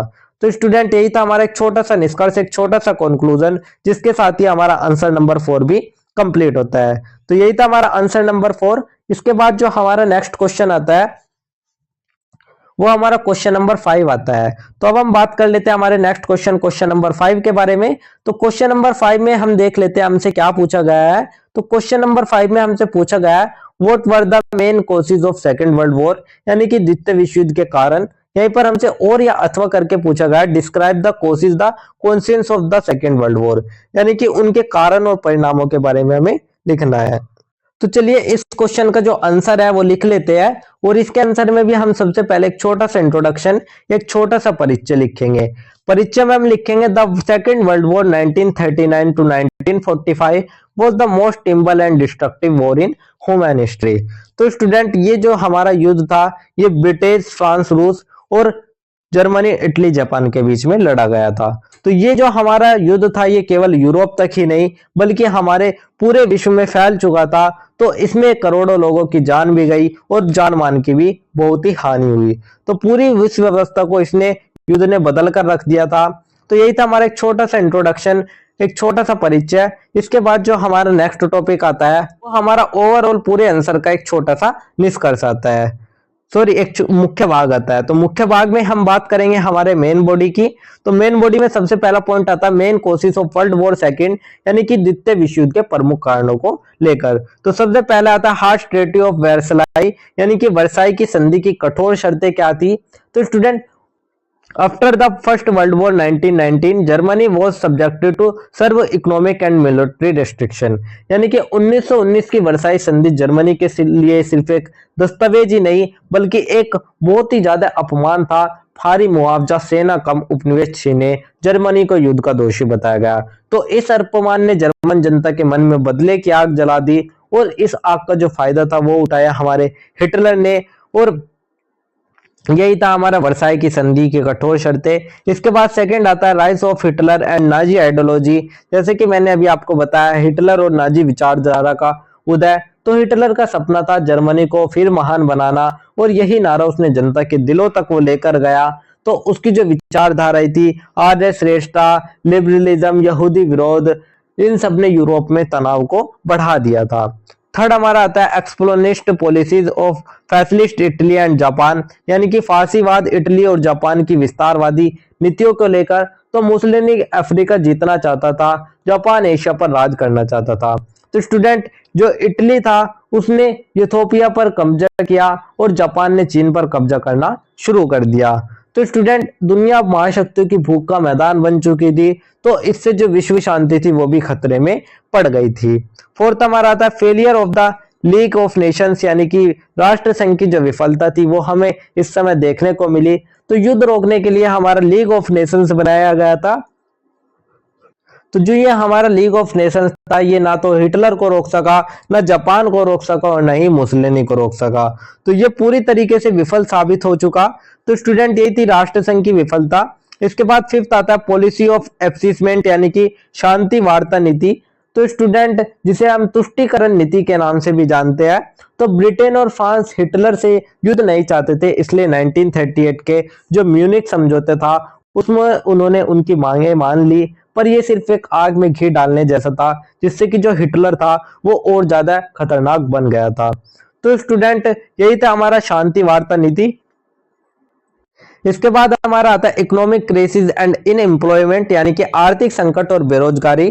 तो 1929 की जो महामंदी थी उससे जो अर्थव्यवस्था थी वो कमजोर हो गई, जिससे जनता असंतुष्ट हुई और उन्होंने तानाशाही नेताओं का समर्थन किया। इसके बाद थर्ड आता है हमारा इमीडिएट कॉज, यानी कि तत्कालिक कारण क्या थे। तो स्टूडेंट 1 सितंबर 1939 हिटलर ने पोलैंड पर हमला कर दिया, और 2 दिन बाद ब्रिटेन और फ्रांस ने जर्मनी के खिलाफ युद्ध की घोषणा कर दी। तो यहीं से जो हमारा सेकेंड वर्ल्ड वॉर है उसकी शुरुआत होती है। तो यही था हमारा सेकेंड वर्ल्ड वॉर के कारण जो कि मैंने आपको बता दिए। इसके बाद जो हमारा नेक्स्ट टॉपिक आता है वो हमारा आता है main result of world war second, यानी कि द्वितीय विश्व युद्ध के प्रमुख परिणाम को लेकर। तो क्या क्या परिणाम हुए उनको देख लेते हैं। सबसे पहला आता है ह्यूमन लॉस एंड डिस्ट्रक्शन, यानी कि मानव हानि और विनाश। तो nearly 60 million people were killed and millions were injured, यानी कि इस युद्ध में लगभग 6 करोड़ लोग मारे गए, शहर खंडर बन गया, पूरी मानव सभ्यता हिल गई थी। तो यूरोप के बड़े बड़े शहर भी खंडर बन चुके थे। सेकंड आता है end of Hitler and Mussolini, यानी कि हिटलर और मुसोलिनी का अंत हुआ। तो हिटलर ने आत्महत्या कर ली और मुसोलिनी को जनता ने मार दिया। तो यहीं पर दोनों तानाशाही जो साम्राज्य है वे ढह गए, वे खत्म हो गए। थर्ड हमारा आता है establishment of the United nation, यानी कि यूएनओ की स्थापना। तो स्टूडेंट संयुक्त राष्ट्र संघ की स्थापना हुई तो दुनिया ने कहा अब और नहीं, तो उसी के लिए 1945 में शांति बनाए रखने के लिए बना हमारा यूनाइटेड नेशंस संयुक्त राष्ट्र। फोर्थ आता है change in world power balance, यानी कि विश्व की शक्ति संतुलन में परिवर्तन को लेकर। तो स्टूडेंट नई विश्व व्यवस्था इस समय उभर गई थी, दो महाशक्तियां उभरी। फर्स्ट हमारे अमेरिका जिसे हम यूएसए कहते हैं, सेकंड हमारा सोवियत संघ जिसे हम यूएसएसआर कहते हैं। तो यहीं से शुरू हुआ हमारा शीत युद्ध, जिसने आने वाले 50 साल की राजनीति को नियंत्रित किया। तो ये थी विश्व की शक्ति संतुलन में परिवर्तन। इसके बाद जो हमारा फिफ्थ आता है वो आता है डिवीजन ऑफ यूरोप, यानी कि यूरोप के विभाजन को लेकर। तो स्टूडेंट यहाँ पर जो यूरोप था, जो हमारी जर्मनी था, वो दो भागों में बट गया था। फर्स्ट हमारा पूर्वी जर्मनी जो कि समाजवादी था, और सेकंड हमारा पश्चिमी जर्मनी जो कि पूंजीवादी था। तो ये था यूरोप का विभाजन। इसके बाद सिक्स्थ हमारा आता है rise of independence movements in Asia and Africa, यानी कि एशिया और अफ्रीका का स्वतंत्रता आंदोलन। तो युद्ध के बाद यूरोपीय शक्ति कमजोर हो गई। इसका फायदा उठाते हुए देशों ने आजादी की मांग करी। तो भारत, इंडोनेशिया, बर्मा, वियतनाम, कई देशों ने अपनी स्वतंत्रता इस समय हासिल करी। सेवंथ आता है beginning of the atomic age, यानी कि परमाणु युग की शुरुआत। तो अमेरिका ने जापान के हिरोशिमा और नागासाकी पर बम गिराए, जिससे कि दुनिया में पहली बार परमाणु हथियारों की जो असली ताकत और भयावहता थी वो देखी गई थी। तो इससे आधुनिक युद्ध का जो स्वरूप है वो पूरी तरीके से बदल गया था। तो स्टूडेंट यही सब होते प्रभाव हमारे वर्ल्ड वॉर सेकेंड के। इसके बाद जो हमारा नेक्स्ट टॉपिक आता है वो हमारा ओवरऑल पूरे आंसर का एक छोटा सा निष्कर्ष, एक छोटा सा कंक्लूजन आता है।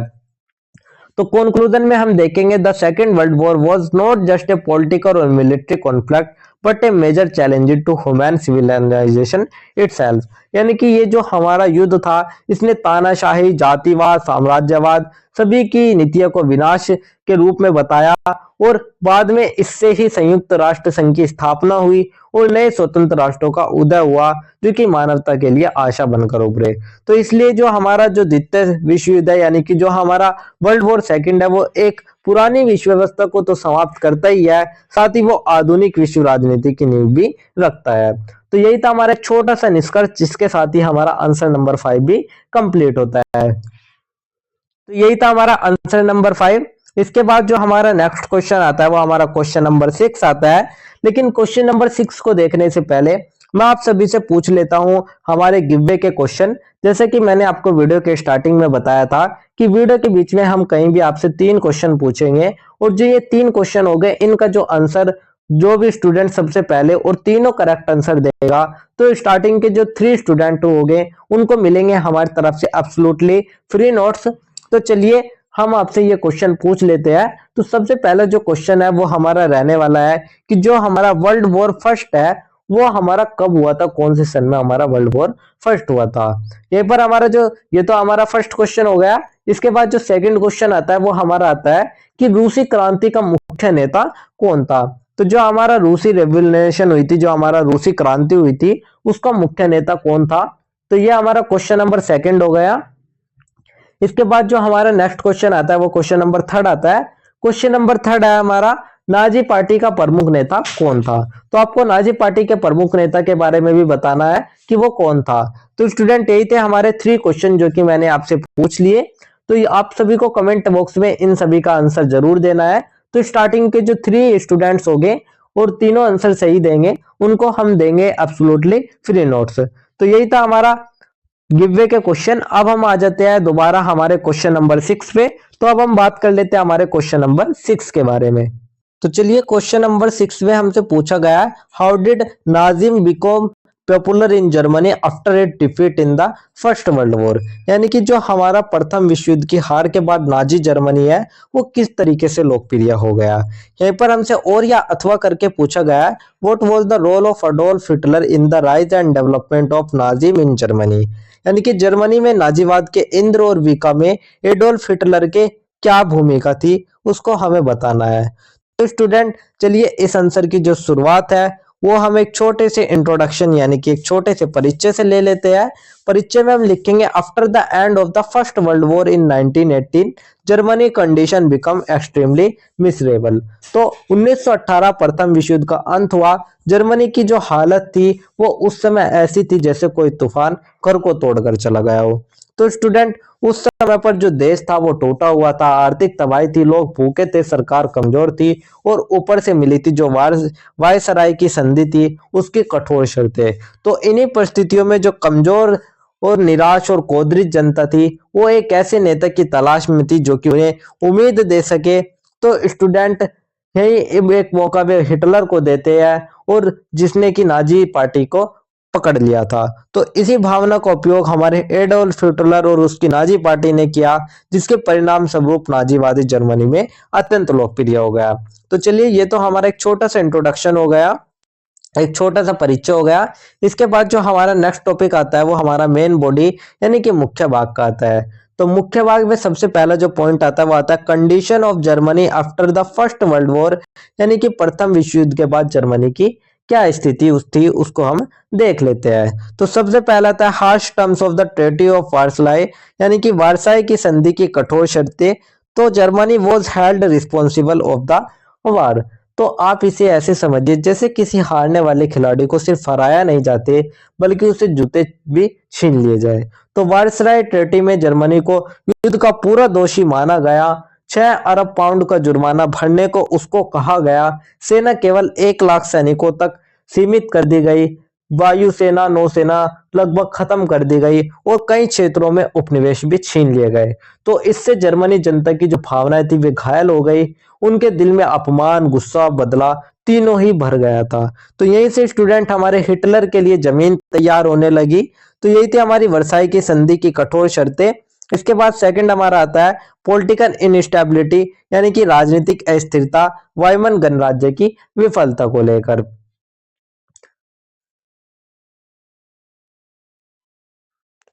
तो स्टूडेंट युद्ध के बाद जो हमारा वाइमर गणराज्य था वो स्थापित हुआ, लेकिन ये भी कमजोर हुआ क्योंकि इसमें भी जो सरकार थी वो बार बार बदल रही थी, जिससे कि जो जनता था उसका लोकतंत्र पे से विश्वास उठ गया था। तो यही था हमारा राजनीतिक अस्थिरता। इसके बाद थर्ड हमारा आता है इकोनॉमिक क्राइसिस एंड अनएम्प्लॉयमेंट, यानी कि आर्थिक संकट और बेरोजगारी को लेकर। तो स्टूडेंट 1929 के महामंदी ने तो जर्मनी पर एक बड़ा हमला कर दिया। लोग नौकरी खो बैठे, कई लोग बेरोजगार हो गए, फैक्ट्रियां बंद हो गई, बच्चे भूखे से हो रहे हैं, लोग रोटी के लिए लाइन में खड़े हैं। तो एक कहानी बहुत प्रसिद्ध है, उस समय की महंगाई इतनी बढ़ गई थी कि रोटी खरीदने से ज्यादा कीमत उसके देने वाले नोटों की गड्डी की थी। तो ऐसे में जब हिटलर कहता था कि मैं रोजगार लाऊंगा, मैं जर्मनी को पुनर्जीवित करूंगा, तो जनता उसके पीछे चल पड़ती है और वो हमारे जो हिटलर है उसको वो उम्मीद देने लगती है। तो इस स्थिति में लोगों को नाजी पार्टी जैसे कट्टर संगठनों में उम्मीद नजर आने लगी थी। फोर्थ हमारा आता है नेशनलिज्म एंड प्राइड, यानी कि राष्ट्रवाद और गौरव की भावना को लेकर। तो स्टूडेंट जो जनता थी वो हिटलर को जर्मनी को फिर महान बनाओ जैसे नारों से प्रभावित थी। तो नाजी पार्टियों ने राष्ट्रीय एकता आर्य श्रेष्ठता और यहूदियों के विरोध का प्रचार किया। तो स्टूडेंट यही थे हमारा condition of Germany after the first world war. इसके बाद जो हमारा नेक्स्ट टॉपिक आता है वो हमारा आता है नाजीवाद की विशेषताओं को लेकर, फीचर्स ऑफ नाजिम्स को लेकर आता है। तो स्टूडेंट नाजीवाद की अगर हम विशेषताओं की बात करें, नाजीवाद की विशेषता में स्टूडेंट यही थी कि उन्होंने सेसल सुपरिटी ऑफ आर्यंस, यानी कि आर्य नस्ल की श्रेष्ठता को उन्होंने दिखाया। यहूदी का उन्होंने विरोध किया, सैन्यवाद और विस्तारवाद को बढ़ाया। साथ ही उन्होंने एंटी डेमोक्रेटिक आइडियोलॉजी यानी कि जो लोकतंत्र का विरोध था वो भी उन्होंने किया। तो राष्ट्र के प्रति पूर्ण निष्ठा भी नाजीवाद ने दिखाई। तो यही सब थे हमारे नाजीवाद की विशेषताएं। इसके बाद जो हमारा नेक्स्ट टॉपिक आता है वो हमारा आता है role of Hitler in the rise and development of Nazism, यानी कि नाजीवाद के उदय और विकास में जो हिटलर की भूमिका है उसको हम देख लेते हैं। तो इसमें हमारा जो सबसे फर्स्ट पॉइंट आता है वो हमारा आता है early life and political entry, Hitler का प्रारंभिक जीवन और राजनीतिक प्रवेश। तो Adolf Hitler joined the German workers party इन 1919, यानी कि जो हमारे एडोल्फ हिटलर थे, जैसे कि आप देख सकते हैं ये हमारे एडोल्फ हिटलर है, इन्होंने सबसे पहले जर्मन वर्कर्स पार्टी को प्रवेश किया उसमें इन्होंने एंट्री करी। उसके बाद इसी पार्टी को इन्होंने नाजी पार्टी या नाजी जो जर्मनी पार्टी है उसका नाम दे दिया। सेकंड हमारा आता है प्रोगेशन ऑफ आइडियोलॉजी यानी कि विचारधारा का प्रसार। तो उनकी एक पुस्तक थी मेन कैंप ऑफ, यानी कि मेन मेरा जो संघर्ष है, वो उनकी एक पुस्तक थी। उसमें उन्होंने लिखा आर्य श्रेष्ठता, यहूदियों का विरोध और वर्साई संधि के उन्मूलन के बारे में। तो स्टूडेंट यही था हमारा प्रोपेगेशन ऑफ आइडियोलॉजी। इसके बाद जो हमारा थर्ड आता है वो आता है ऑर्गेनाइजेशनल स्किल्स यानी कि संगठनात्मक कौशल। तो Hitler was an excellent orator, यानी कि जो हमारे हिटलर थे वे एक उत्कृष्ट वक्ता भी थे। उनके जो भाषण थे वे इतने दमदार थे कि उनके जो प्रचार प्रसार थे उनके माध्यम से ही जो नाजी विचारधारा है वो बहुत ही ज्यादा लोकप्रिय हो गई थी। इसके बाद फोर्थ हमारा आता है अटेनिंग पॉलिटिकल पावर यानी कि राजनीतिक सत्ता प्राप्त। तो 1932 के जब चुनाव हुए तो उसमें जो नाजी पार्टी थी वो जीती और तभी से ही वो सबसे बड़ी पार्टी बन गई। और इसी के साथ ही जनवरी 1933 में जो हिटलर थे उसको जर्मनी का चांसलर भी बना दिया गया। उसके बाद हमारा राइस्टिंग फायर 1933 हुआ। उसमें आपातकाल लागू करके जो लोकतंत्र था, डेमोक्रेसी थी, उसको बिल्कुल ही एंडेड कर दिया गया था डेमोक्रेसी का। उसके बाद हमारा through the enabling act 1933 he acquired dictatorial power, यानी कि उसे जो तानाशाही अधिकार प्राप्त हुए इनबेलिंग एक्ट 1933 के माध्यम से प्राप्त हुए। तो यही था हमारा राजनीतिक सत्ता की प्राप्ति। इसके बाद जो हमारा नेक्स्ट टॉपिक आता है वो हमारा आता है इस्टेब्लिशमेंट ऑफ डिक्टेटरशिप यानी कि तानाशाही शासन की स्थापना को लेकर। तो स्टूडेंट उस समय पर प्रेस और मीडिया को नियंत्रित कर दिया गया था। एक गुप्त पुलिस बनाई गई थी जिसे जासूस के नाम से भी जाना जाता था, उसका नाम था गेस्टापो। तो स्टूडेंट यहाँ पर जो यहूदी और विरोधी थे उनको कैद कर दिया गया, उनको प्रताड़ित किया गया और उनको मारा भी गया। तो तानाशाही शासन यहाँ पर हमारी स्थापना हो चुकी थी। इसके बाद जो हमारा नेक्स्ट टॉपिक आता है वो हमारा आता है नेशन बिल्डिंग एफर्ट्स, यानी कि जो तानाशाही राष्ट्र निर्माण का प्रयास है उसको हम देख लेते हैं। तो जब हिटलर जो थे उन्होंने जर्मनी को पुनः सैन्य शक्ति बनाया तो उस समय उन्होंने बेरोजगारी को भी दूर किया और उद्योगों को भी जीवित किया। तो इससे उनकी जो लोकप्रियता था वो बहुत ज्यादा बढ़ गई थी। लेकिन उनके जो विस्तारवादी कदम थे उसने हमारे वर्ल्ड वॉर सेकंड की जो नींव थी वो रख दी थी। तो यही थे स्टूडेंट हमारे नाजीवाद के उदय और विकास में हिटलर की भूमिका। इसके बाद जो हमारा नेक्स्ट टॉपिक आता है वो हमारा ओवरऑल पूरे आंसर का एक छोटा सा कंक्लूजन, एक छोटा सा निष्कर्ष आता है। तो निष्कर्ष में हम लिखेंगे the rise of Nazism in Germany was not merely a political change but the outcome of humiliation economic inequality, यानी कि स्टूडेंट जो हमारा नाजीवाद था वो एक इस तरीके का परिवर्तन था जिससे कि जो हिटलर थे उसकी जो भावनाएं थी वे उनको उसने भुनाया और जनता तक उसको पहुंचाया। तो जो नाजीवाद था वो कुछ समय के लिए तो उसने जो जर्मनी था उसको मजबूती प्रदान करी, लेकिन अंत में जो यूरोप और विश्व है उसको उसने वर्ल्ड वॉर सेकंड के माध्यम से विनाश के कगार पर पहुंचा दिया था। तो जो नाजीवाद का इदय और हिटलर की भूमिका है वो एक चेतावनी के रूप में देखी जाती है कि अंध राष्ट्रवाद और तानाशाही हमेशा मानवता के लिए विनाशकारी सिद्ध होती है। तो स्टूडेंट यही था हमारा एक छोटा सा निष्कर्ष, एक छोटा सा कंक्लूजन, जिसके साथ ही हमारा आंसर नंबर 6 भी कंप्लीट होता है। तो यही था हमारा आंसर नंबर 6। इसके बाद जो हमारा नेक्स्ट क्वेश्चन आता है वो हमारा क्वेश्चन नंबर 7 आता है। तो अब हम बात कर लेते हैं हमारे क्वेश्चन नंबर 7 के बारे में। क्वेश्चन नंबर 7 में हमसे पूछा गया what do you mean by colonialism, explain the stages of colonialism and the struggle carried out against it, यानी कि जो हमारा उपनिवेशवाद है वो क्या है, उसके चरण और उसके विरुद्ध जो संघर्ष है उनके बारे में हमें बताना है। यहीं पर हमसे और या अथवा करके पूछा गया है what do you understand by imperialism, describe the main stage of imperialism and the movements that arouse against it, यानी कि जो हमारा साम्राज्यवाद है वो क्या है, उसके अर्थ और उसके चरणों और उसके जो विरुद्ध आंदोलन हुए उन सभी के बारे में हमें बताना है। तो चलिए इस आंसर की शुरुआत हम सबसे पहले एक छोटे से इंट्रोडक्शन यानी कि एक छोटे से परिचय से कर लेते हैं।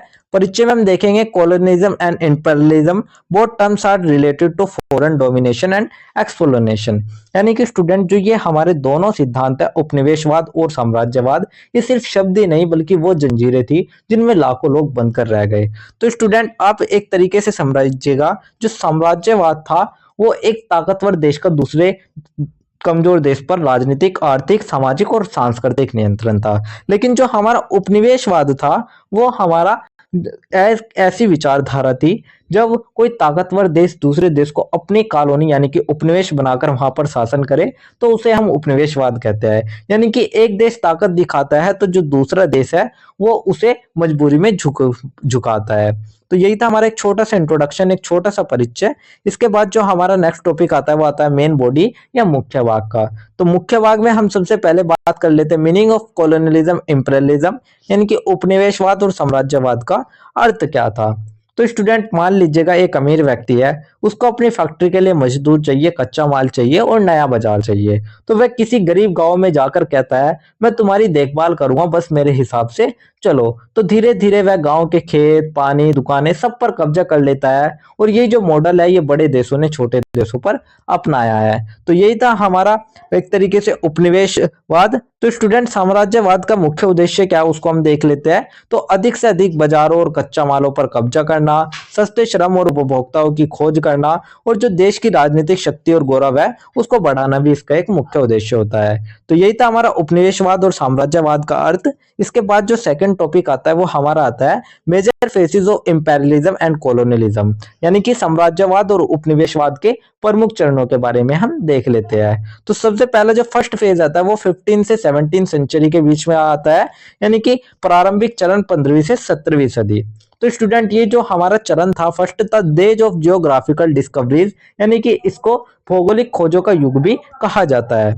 तो स्टूडेंट दूर समुद्रों में नई जगहों की खोज, स्पेन, पुर्तगाल, नीदरलैंड, फ्रांस, ब्रिटेन, इन सब ने महाद्वीप खोजे, अमेरिका, अफ्रीका और एशिया। तो इन सभी का स्टूडेंट जो उद्देश्य था, आप एक तरीके से कह सकते हैं जो इनका मुख्य उद्देश्य था वो था व्यापार, मसाले, सोना, चांदी और नए व्यापारिक रास्ते। तो उदाहरण के लिए अगर आप देखें हमारा जैसे 1498 में जो वास्को दी गामा था वो भारत पहुंचा, वो भारत की कहानी ही उसने बदल दी। सेकंड जो फेज आता है वो हमारा 18 से 19 सेंचुरी आता है, जिसे हम इंडस्ट्रियल इंपीरियलिज्म भी कहते हैं, यानी कि इसे हम औद्योगिक साम्राज्यवाद के नाम से भी जानते हैं। तो इंडस्ट्रियल रेवोल्यूशन के बाद यूरोप को चाहिए था कच्चा माल और सस्ते मजदूर और बड़े बाजार। तो उन्होंने एशिया और अफ्रीका पर जो कब्जा है वो तेजी से कर लिया। उदाहरण के लिए अगर आप देखें तो ब्रिटेन ने भारत को पूरी तरीके से अपना उपनिवेश बना लिया था। तो भारत, मिस्र, वियतनाम, इंडोनेशिया, अफ्रीका के कई हिस्से भी इसमें उपनिवेश बन गए थे। थर्ड जो हमारा फेज आता है वो हमारा आता है लेट 19 टू अर्ली 20 सेंचुरी, जिसे हम पीक ऑफ इंपेरियलिज्म भी कहते हैं या इसे हम साम्राज्यवाद का चरम के नाम से भी जानते हैं। तो इस दौर को कहा जाता है न्यू इंपेरियलिज्म, यानी कि नई तरह का साम्राज्यवाद। तो अफ्रीका को नक्शे पर जैसे केक की तरह काट दिया हो। तो स्टूडेंट 1817 के बाद नया साम्राज्यवाद स्टार्ट हुआ। अफ्रीका का लगभग पूरा महाद्वीप विभाजित कर लिया गया बर्लिन कॉन्फ्रेंस 1884 के माध्यम से। इसमें यूरोपीय देशों ने अफ्रीका को आपस में बांट लिया और अफ्रीका लोगों से कोई पूछताछ भी नहीं हुई। तो एशिया में चीन, ईरान और मध्य पूर्व पर भी इसका जो प्रभाव है वो स्थापित किया गया। इसके बाद जो हमारा फोर्थ फेज आता है वो चौथा चरण आता है, वो हमारा पोस्ट वर्ल्ड वॉर सेकंड के बाद आता है, यानी कि end of colonialism and rise of independence movements का।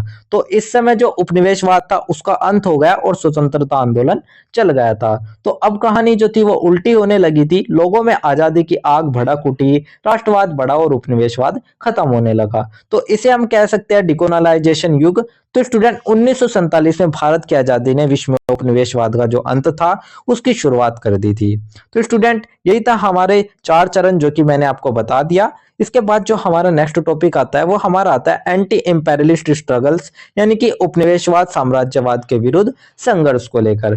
तो जहां भी दमन होता है वहां संघर्ष जरूर होता है। तो दुनिया के हर कोने में आजादी की लौ जल उठी। तो सबसे पहला आता है इंडियन फ्रीडम स्ट्रगल, यानी कि भारत का स्वतंत्रता संग्राम जो कि 1857 से 1947 तक चला। तो दुनिया का सबसे बड़ा, सबसे लंबा संघर्ष था, जिसमें हमारा 1857 का विद्रोह आ गया, महात्मा गांधी का असहयोग आंदोलन, सवर्ण अवज्ञा आंदोलन, भारत छोड़ो आंदोलन, लाठी डंडों के आगे भी भारतीयों ने लड़ाई नहीं छोड़ी। तो आखिरकार जो हमारा 1947 था उसमें हमारा जो देश था वो आजाद हो चुका था। इसके बाद सेकंड आता है स्ट्रगल इन अफ्रीका, यानी कि अफ्रीका में संघर्ष को लेकर। तो जो घाना, केन्या, नाइजीरिया, सूडान, तो स्टूडेंट कोवेन नकुरुमुक घाना और जोमो केन्या केन्या जैसे जो नेता थे वे आजादी के प्रतीक बने। तो क्वामे नक्रुमा घाना में और जोमो केन्याटा केन्या में ये प्रमुख नेता आजादी के रूप में देखे गए।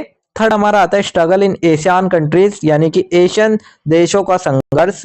तो स्टूडेंट चीन में माओ तो स्विंग, वियतनाम में हो ची मिन और इंडोनेशिया में सुकोर्नो। तो स्टूडेंट इन सब ने जो यूरोप पे सत्ता थी उसको पूरी तरीके से बदल दिया।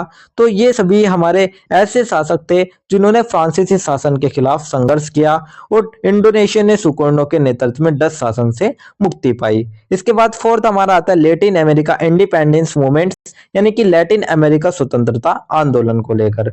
तो यहाँ के जो लोग थे वे स्पेन और पुर्तगाल के शासन के खिलाफ उठ खड़े हुए। जो हमारे एक नेता थे सिमोन बोलीवर, इन्होंने इसलिए दक्षिण अफ्रीका का इन्हें मुक्तिदाता कहा जाता है क्योंकि इन्होंने ही अमेरिका के देशों को स्पेनिश शासन से मुक्त कराया था। तो यही था हमारा लैटिन अमेरिका स्वतंत्रता आंदोलन। इसके बाद जो हमारा नेक्स्ट टॉपिक आता है वो हमारा ओवरऑल पूरे आंसर का एक छोटा सा कंक्लूजन, एक छोटा सा निष्कर्ष आता है। तो निष्कर्ष में हम कहते हैं imperialism and colonialism kept many nations under economic and political slavery for centuries, यानी कि स्टूडेंट उपनिवेशवाद ने दुनिया को जोड़ने का वादा किया लेकिन वास्तव में उसने लाखों लोगों को बांटा, शोषण किया और गरीबी बढ़ाई। तो स्टूडेंट पर अंधेरा हमेशा अंधेरा नहीं रहता। युद्ध के बाद पूरे विश्व में जागी राष्ट्रवाद की जो भावना और न्याय की इच्छा थी उसने उपनिवेशवाद को खत्म कर दिया। तो स्टूडेंट जो हमारा सेकेंड वर्ल्ड वॉर था उसके बाद हमारा एक नया युग आया डिकोलोनाइजेशन, जिसमें कि एशिया और अफ्रीका के अधिकांश देशों ने स्वतंत्रता प्राप्त करी और आज दुनिया का हर स्वतंत्र देश इस बात की याद दिलाता है कि स्वतंत्रता छीनी नहीं जाती, लेकिन अगर कोई छीन ले तो लोग उसके लिए लड़ जाते हैं। तो स्टूडेंट साम्राज्यवाद की जो नीति थी उसने विश्व को जोड़ा तो ही, साथ ही उसका जो परिणाम था वो शोषण, असमानता और विद्रोह के रूप में भी सामने आया। तो यही था हमारा एक छोटा सा निष्कर्ष, जिसके साथ ही हमारा आंसर नंबर 7 भी कंप्लीट होता है। तो यही था हमारा आंसर नंबर 7। इसके बाद जो हमारा नेक्स्ट क्वेश्चन आता है वो हमारा क्वेश्चन नंबर 8 आता है। तो अब हम बात कर लेते हैं हमारे क्वेश्चन नंबर 8 के बारे में। क्वेश्चन नंबर 8 में हमसे क्या पूछा गया है उसको देख लेते हैं। तो what is the meaning of modernity, what were the major feature of modern society in the 20th century, यानी कि आधुनिकता क्या है वो हमें बताना है और आज के समय में विश्व में आधुनिक समाज की विशेषताएं क्या है। यहीं पर हमसे और या अथवा करके पूछा गया व्हाट इज मॉडर्निटी, यानी कि आधुनिकता का अर्थ क्या है। तो चलिए इस आंसर की शुरुआत हम सबसे पहले एक छोटे से इंट्रोडक्शन यानी कि एक छोटे से परिचय से कर लेते हैं। तो इंट्रोडक्शन में हम देखेंगे the term modernity means a state of new idea, value and lifestyle that differ from traditional or ancient thinking, यानी कि स्टूडेंट आधुनिकता का जो अर्थ है वो नए विचार, मूल्यों और उन जीवन शैली की अवस्था से है जो कि पारंपरिक या प्राचीन सोच से अलग होते हैं। तो स्टूडेंट ये आप एक तरीके से मान सकते हो एक social, economic and cultural transformation और इन सभी का एक परिवर्तन है और इसमें जो हमारा साइंस, डेमोक्रेसी, एजुकेशन, इंडस्ट्रियलाइजेशन इन सभी को इंपॉर्टेंस दी जाती है। तो स्टूडेंट हमारा जो 20वीं सदी है उसमें आधुनिकता ने पूरे विश्व को प्रभावित किया। जो हमारी राजनीतिक व्यवस्था, जो हमारा इकोनॉमिक स्ट्रक्चर, जो हमारी सोशल थिंकिंग और जो हमारा कल्चरल लाइफ, इन सभी को इसने बदल कर रख दिया। तो यही था हमारा एक छोटा सा परिचय, एक छोटा सा इंट्रोडक्शन। इसके बाद जो हमारा नेक्स्ट टॉपिक आता है वो हमारा आता है मेन बॉडी यानी कि मुख्य भाग का। तो मुख्य भाग यानी कि मेन बॉडी में हम देखेंगे सबसे पहले मीनिंग ऑफ मॉडर्निटी, यानी कि आधुनिकता जो है उसका अर्थ क्या है।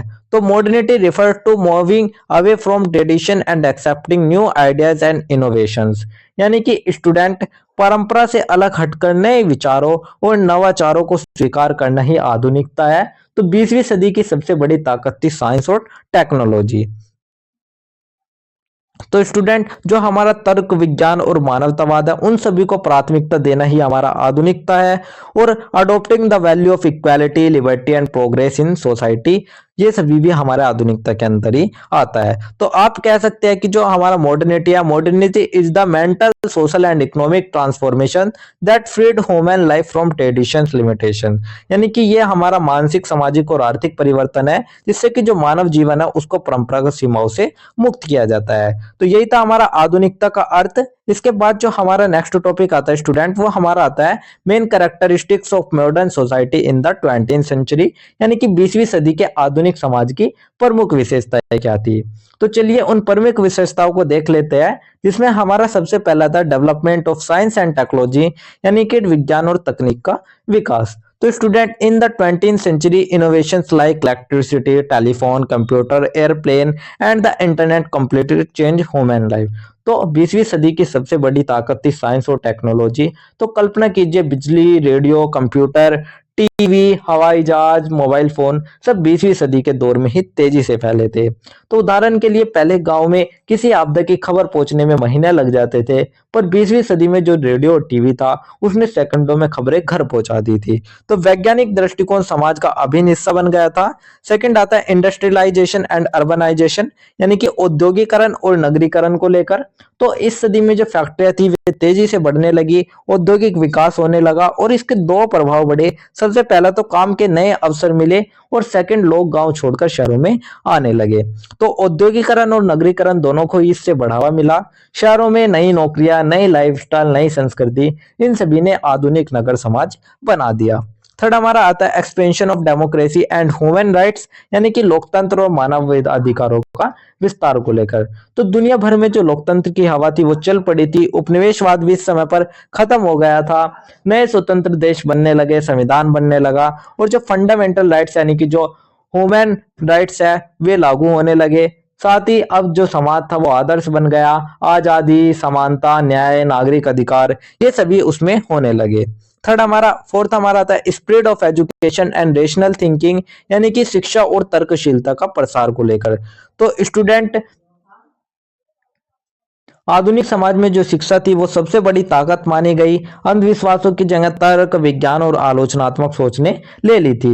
तो स्टूडेंट पहले किसी बीमार को लोग भूत प्रेत मानते थे, पर आधुनिक दौर में जो लोग थे वे डॉक्टर, विज्ञान और तर्क को मानने लगे थे। तो स्कूल कॉलेज इस समय बड़े लोग पढ़े लिखे और सोचने की क्षमता उनमें बढ़ने लगी। फिफ्थ आता है social changes and women empowerment, यानी कि सामाजिक परिवर्तन और महिला सशक्तिकरण को लेकर। तो 20वीं सदी में जो महिलाएं थे उन्होंने शिक्षा, राजनीति, नौकरी, खेल, विज्ञान हर क्षेत्र में अपना कदम रख लिया था, जिससे कि सामाजिक न्याय की चेतना भी बढ़ी और महिलाओं ने शिक्षा और रोजगार के क्षेत्रों में महत्वपूर्ण भूमिका निभाई। तो स्टूडेंट जैसे कल्पना चावला, मैरी क्यूरी और इंदिरा गांधी ये सभी हमारी आधुनिकता की प्रतीक महिलाएं हैं। तो समाज में जाति, रंग, नस्ल और लिंग आधारित भेदभाव को इस समय चुनौती दी गई। सिक्स्थ हमारा आता है ग्लोबलाइजेशन एंड कम्युनिकेशन रिवोल्यूशन, यानी कि वैज्ञानिक वैश्वीकरण और संचार क्रांति को लेकर। तो 20वीं सदी के आखिरी जो हमारे 30 से 40 साल थे उनमें दुनिया को ग्लोबल विलेज बन गई, यानी कि वैश्विक गांव वो बन चुकी थी। तो हवाई यात्रा, कंप्यूटर, इंटरनेट, मोबाइल इन सभी ने पूरी दुनिया को एक दूसरे से जोड़ दिया और संस्कृतियों को भी जोड़ दिया। तो स्टूडेंट आज भारत में बैठकर अमेरिका की मीटिंग अटेंड करना सामान्य बात हो चुकी है। तो यही हमारा वैश्वीकरण और संचार क्रांति थी। इसके बाद सेवंथ हमारा आता है cultural diversity and personal freedom, यानी कि सांस्कृतिक विविधता और व्यक्तिगत स्वतंत्रता को लेकर। तो स्टूडेंट जो आधुनिक समाज था उसमें लोग अपनी सोच, अपनी राय, अपना पहनावा, अपनी सोच, अपनी जीवन शैली ये सभी खुलकर जीने लगे। उनको अभिव्यक्ति की स्वतंत्रता मिल चुकी थी। तो स्टूडेंट कला, साहित्य, संगीत, फिल्में, फोटोग्राफी सब में नए स्टाइल, नए प्रयोग और नई पहचान भी उभरने लगी थी। तो यही था हमारा सांस्कृतिक विविधता और व्यक्तिगत स्वतंत्रता। इसके बाद जो हमारा नेक्स्ट टॉपिक आता है वो हमारा ओवरऑल पूरे आंसर का एक छोटा सा कंक्लूजन, एक छोटा सा निष्कर्ष आता है। तो निष्कर्ष में हम कह सकते हैं modernity gave a new direction to human civilisation, इनकी जो हमारा आधुनिकता थी उसने व्यक्ति को स्वतंत्र सोच, वैज्ञानिक दृष्टिकोण ये सभी प्रदान करा। तो 20वीं सदी की आधुनिकता ने दुनिया को पूरी तरह बदल दिया। विज्ञान ने जिंदगी आसान बनाई, लोकतंत्र ने स्वतंत्रता दी और शिक्षा ने सोच को आधुनिक बनाया। तो स्टूडेंट वहीं पर जो हमारी तकनीक थी उसने दुनिया को भी जोड़ा और सामाजिक बदलाव ने लोगों को बराबरी का अधिकार दिया। तो हालांकि स्टूडेंट जो हमारा आधुनिकता के थी इसके साथ हमारे कुछ चुनौतियां व कुछ नकारात्मक पहलू भी थे, जैसे कि भौतिकवाद, तनाव, प्रदूषण, प्रतिस्पर्धा, लेकिन फिर भी इसने मानव सभ्यता को एक नए युग की तरफ आगे बढ़ाया। तो स्टूडेंट आधुनिकता की हमें यही सीख मिलती है आधुनिकता से कि बदलाव डराने वाला होता है लेकिन वो हमारा भविष्य बना देता है। यानी कि जो विश्व था उसको एक नए युग, विकास, विज्ञान और वैश्विक चेतना की ओर हमारी आधुनिकता ने अग्रसर किया। तो यही था हमारा एक छोटा सा निष्कर्ष, जिसके साथ ही हमारा आंसर नंबर 8 भी कंप्लीट होता है। तो यही था हमारा आंसर नंबर 8। इसके बाद जो हमारा नेक्स्ट क्वेश्चन आता है वो हमारा क्वेश्चन नंबर 9 आता है। तो अब हम बात कर लेते हैं हमारे क्वेश्चन नंबर 9 के बारे में। क्वेश्चन नंबर 9 में हमसे पूछा गया है critically evaluate the Paris peace conference and the treaty of Versailles, यानी कि पेरिस शांति सम्मेलन और वर्साई की संधि का आलोचना समालोचनात्मक मूल्यांकन करना है। यहाँ पर हमसे और या अथवा करके पूछा गया what were the various factor that lead to the rise of militarism in Japan, यानी कि जो जापान में सैन्यवाद के उदय के कारण है उनको हमें बताना है। तो चलिए इस आंसर की शुरुआत हम सबसे पहले एक छोटे से इंट्रोडक्शन यानी कि एक छोटे से परिचय से कर लेते हैं। तो स्टूडेंट परिचय में हम देखेंगे after the first world war the Paris peace conference was organised in January 1919 to establish peace and stability in the world, यानी कि स्टूडेंट जो हमारी 1919 में एक बैठक हुई थी पेरिस पीस कॉन्फ्रेंस। तो स्टूडेंट ये जो सम्मेलन था इसने हमारे विश्व में शांति के लिए स्थापित किया गया था और इसमें 32 देशों ने भाग लिया था। और ये जो हमारी संधि थी ये एक प्रमुख संधि थी क्योंकि इसमें वर्साई की संधि जिसने कि जर्मनी पर कठोर शर्तें लगाई थी। और स्टूडेंट यहीं पर हमारा जो जापान में सैन्यवाद था उसका भी उदय हुआ जो कि हमारी द्वितीय विश्व युद्ध का नींव माना जाता है। तो यही था हमारा एक छोटा सा इंट्रोडक्शन, एक छोटा सा परिचय। इसके बाद जो हमारा नेक्स्ट टॉपिक आता है वो हमारा मेन बॉडी यानी कि मुख्य भाग का आता है। तो मेन बॉडी में हम सबसे पहले बात करेंगे द पेरिस पीस कॉन्फ्रेंस 1919, यानी कि पेरिस शांति सम्मेलन 1919 को। तो स्टूडेंट सबसे पहले हम समझ लेते हैं कि इसका उद्देश्य क्या था। तो स्टूडेंट इसका उद्देश्य था to establish permanent peace in the world, यानी कि यूरोप या विश्व में शांति स्थापित करना, युद्धों के कारण की पुनरावृत्ति को रोकना और जो पराजित देश थे उनके साथ नई संधियां बनाना। तो ये सभी हमारा इसका उद्देश्य था। और इसके जो बिग फोर पिलर के रूप में या चार महाशक्तियां जो थी वे थी हमारे अमेरिका का वुडरो विल्सन, ब्रिटेन का लॉर्ड जॉर्ज और फ्रांस का जॉर्ज क्लेमेंसी और इटली का ओरलैंडो। तो स्टूडेंट ये चार जो नेतृत्व थे, चार महाशक्तियां थी, इन्होंने इस सम्मेलन का नेतृत्व किया। अब इसके बाद हम बात कर लेते हैं 5 major trades will form from the conference, यानी कि सम्मेलन की 5 संधियां बनी। सबसे पहले जर्मनी के साथ तो वर्साई की संधि हुई, ऑस्ट्रिया के साथ सेंट जर्मेन की, हंगरी के साथ ट्रायन की, बुल्गारिया के साथ न्यूई की और तुर्की के साथ सेवरे की। तो स्टूडेंट यही था हमारा पेरिस शांति सम्मेलन।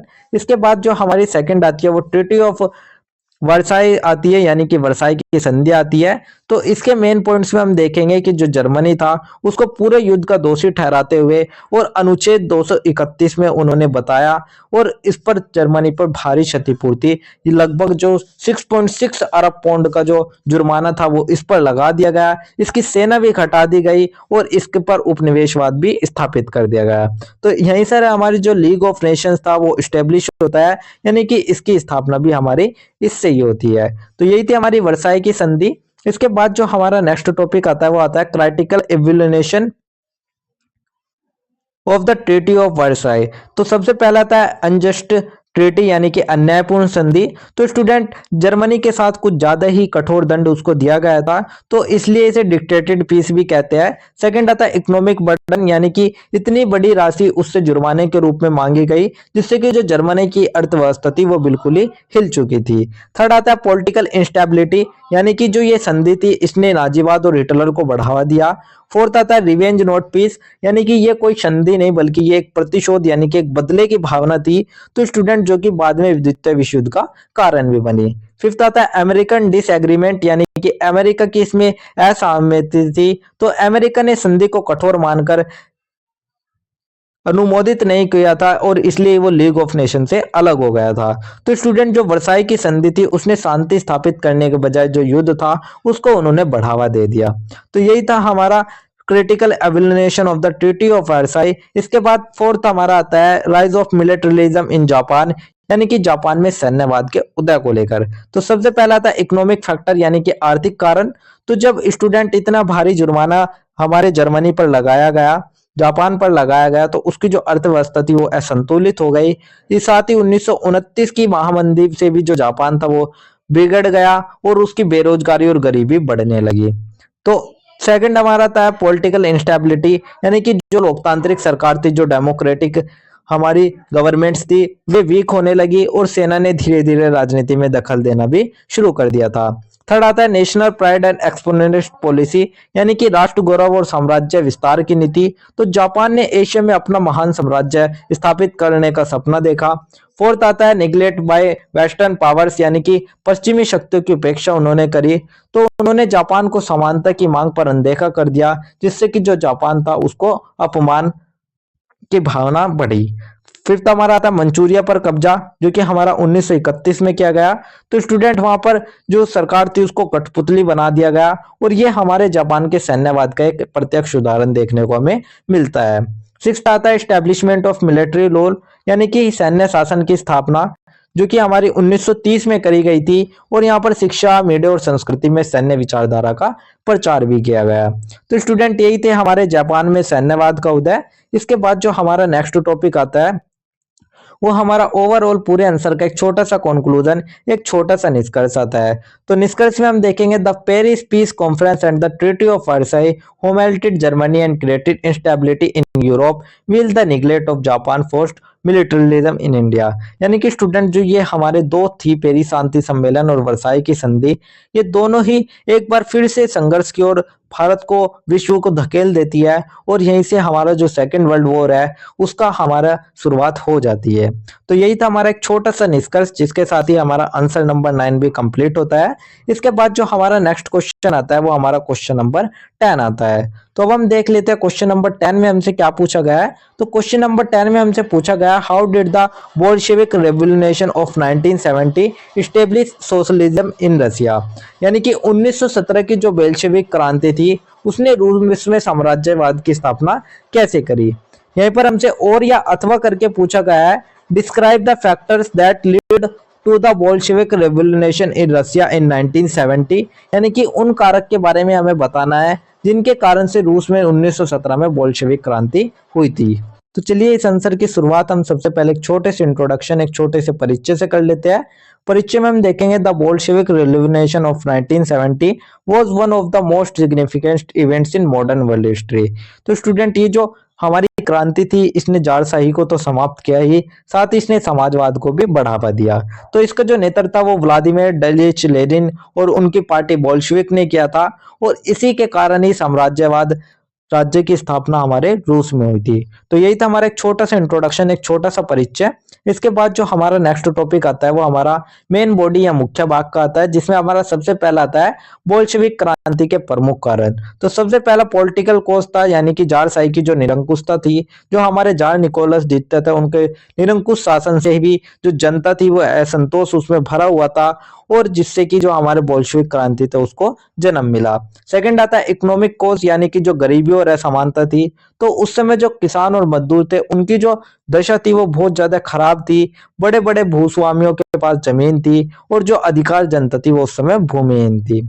थर्ड हमारा आता है सोशल कोज, यानी कि हमारे जो सामाजिक कारण थे। तो उस समय पर जो समाज था उसमें भेदभाव था, वो दो भागों में बटा हुआ था। फर्स्ट हमारा अमीर, सेकंड हमारा गरीब। तो स्टूडेंट सामाजिक असमानता और अन्याय ने भी क्रांतिकारी माहौल तैयार किया। फोर्थ आता है impact of the first world war, यानी कि जो हमारा प्रथम विश्व युद्ध था उससे भी रूस को भारी हानि हुई, लाखों लोग मारे गए, अर्थव्यवस्था खराब हुई, और इससे जार शासन के प्रति आक्रोश और ज्यादा बढ़ गया था। फिफ्थ हमारा आता था फरवरी रेवोल्यूशन, यानी कि जो हमारी फरवरी की 1917 की क्रांति हुई थी, इसमें जार निकोलस द्वितीय को गद्दी छोड़नी पड़ी, और जनता की समस्याओं का समाधान नहीं मिला, और अस्थायी सरकार इस समय बनी। सिक्स्थ आता है लेनिन की भूमिका। तो स्टूडेंट लेनिन ने अपने नारे दिए रोटी, शांति और भूमि, सारी शक्ति सोवियतों को। इससे जो जनता थी वो बोल्शेविकों के पक्ष में एकजुट हो गई थी। तो यही था हमारा बोल्शेविक क्रांति के प्रमुख कारण। इसके बाद जो हमारा नेक्स्ट टॉपिक आता है वो हमारा आता है events of the Bolshevik revolution October 1907। तो 25 अक्टूबर 1917 को जो बोल्शेविक थे उन्होंने राजधानी पेट्रोग्राद में विद्रोह किया, और उन्होंने विंटर पैलेस पर कब्जा किया, और लेनिन के नेतृत्व में जो बेल्शेविक सरकार की स्थापना थी वो हो गई थी। इसके बाद इनके क्रांति के क्या परिणाम थे? परिणाम यही हुआ कि समाजवाद की स्थापना हुई, जारशाही का अंत हो गया, समाजवादी शासन की स्थापना हो गई, भूमि सुधार यानी कि किसानों को जो जमीन थी वो बंटने लगी, उनकी निजी संपत्ति का अधिकार उनको दिया गया, मजदूरों का जो नियंत्रण था वो बढ़ गया, नई आर्थिक नीति आ गई जो कि लेनिन ने 1931 में लागू करी थी ताकि जो उत्पादन और व्यापार में संतुलन है वो बन सके। साथ ही फॉर्मेशन ऑफ द यूएसएसआर हुआ यानी कि यूएसएसआर की स्थापना हुई जिसमें कि सभी समाजवादी गणराज्यों को मिलाकर सोवियत संघ का गठन किया गया और ये पहला साम्राज्यवादी राष्ट्र बना। तो स्टूडेंट यही था हमारा क्रांति के परिणाम। इसके बाद जो हमारा नेक्स्ट टॉपिक आता है वो हमारा ओवरऑल पूरे आंसर का एक छोटा सा निष्कर्ष, एक छोटा सा कंक्लूजन आता है। कंक्लूजन में हम देखेंगे the Bolshevik revolution of 1970 transform Russia form A monarchy into A socialist Republic. तो स्टूडेंट ये जो हमारी क्रांति थी इसने शोषण, असमानता और एक किसान आधारित शासन की नींव रखी। तो स्टूडेंट ये क्रांति केवल रूस तक ही नहीं बल्कि ये पूरे विश्व भर में फैल चुकी थी और इसी से ही बोल्शेविक क्रांति मानव इतिहास में समाजवादी युग की शुरुआत की प्रतीक मानी गई। तो यही था हमारा एक छोटा सा कंक्लूजन स्टूडेंट, जिसके साथ ही हमारा जो आंसर नंबर 10 है ये भी कंप्लीट होता है। तो स्टूडेंट ये थे हमारे 10 मोस्ट इंपोर्टेंट क्वेश्चन हमारे 20th century world history 1945 subject के 10 most important question with answer जो कि मैंने आपको बता दिए हैं। तो ये जो क्वेश्चन है, आंसर है, ये आपके एग्जाम में डायरेक्टली पूछे जा सकते हैं। तो मुझे उम्मीद है कि आपने इन्हें ध्यान से समझा होगा और अपनी एग्जाम प्रिपरेशन स्ट्रॉन्ग कर ली होगी। तो स्टूडेंट याद रखो हमारे लेक्चर फ्री है, लेकिन अगर आप चाहते हो वेल ऑर्गेनाइज नोट्स जो कि एग्जाम के लिए एकदम परफेक्ट है तो बस गिवन नंबर पर मैसेज करो और अपने नोट्स सिक्योर करो। और हाँ, हर वीडियो में होता है स्पेशल गिव वे, तो वीडियो के बीच में पूछे गए क्वेश्चंस के लिए रेडी रहो और 3 लकी विनर्स बन सकते हो आप फ्री नोट्स के। तो अगर आपको वीडियो पसंद आई हो तो लाइक, शेयर और सब्सक्राइब करना ना भूले एंड हमारे व्हाट्सएप चैनल और टेलीग्राम चैनल को फॉलो कर लीजिएगा ताकि आपको मिलते रहे एग्जाम फोकस अपडेट्स और ड्यू सोल के सारे important lecture and giveaway के winners. Till then stay focused, study smart and crush your exam. All the best, see you in the next video.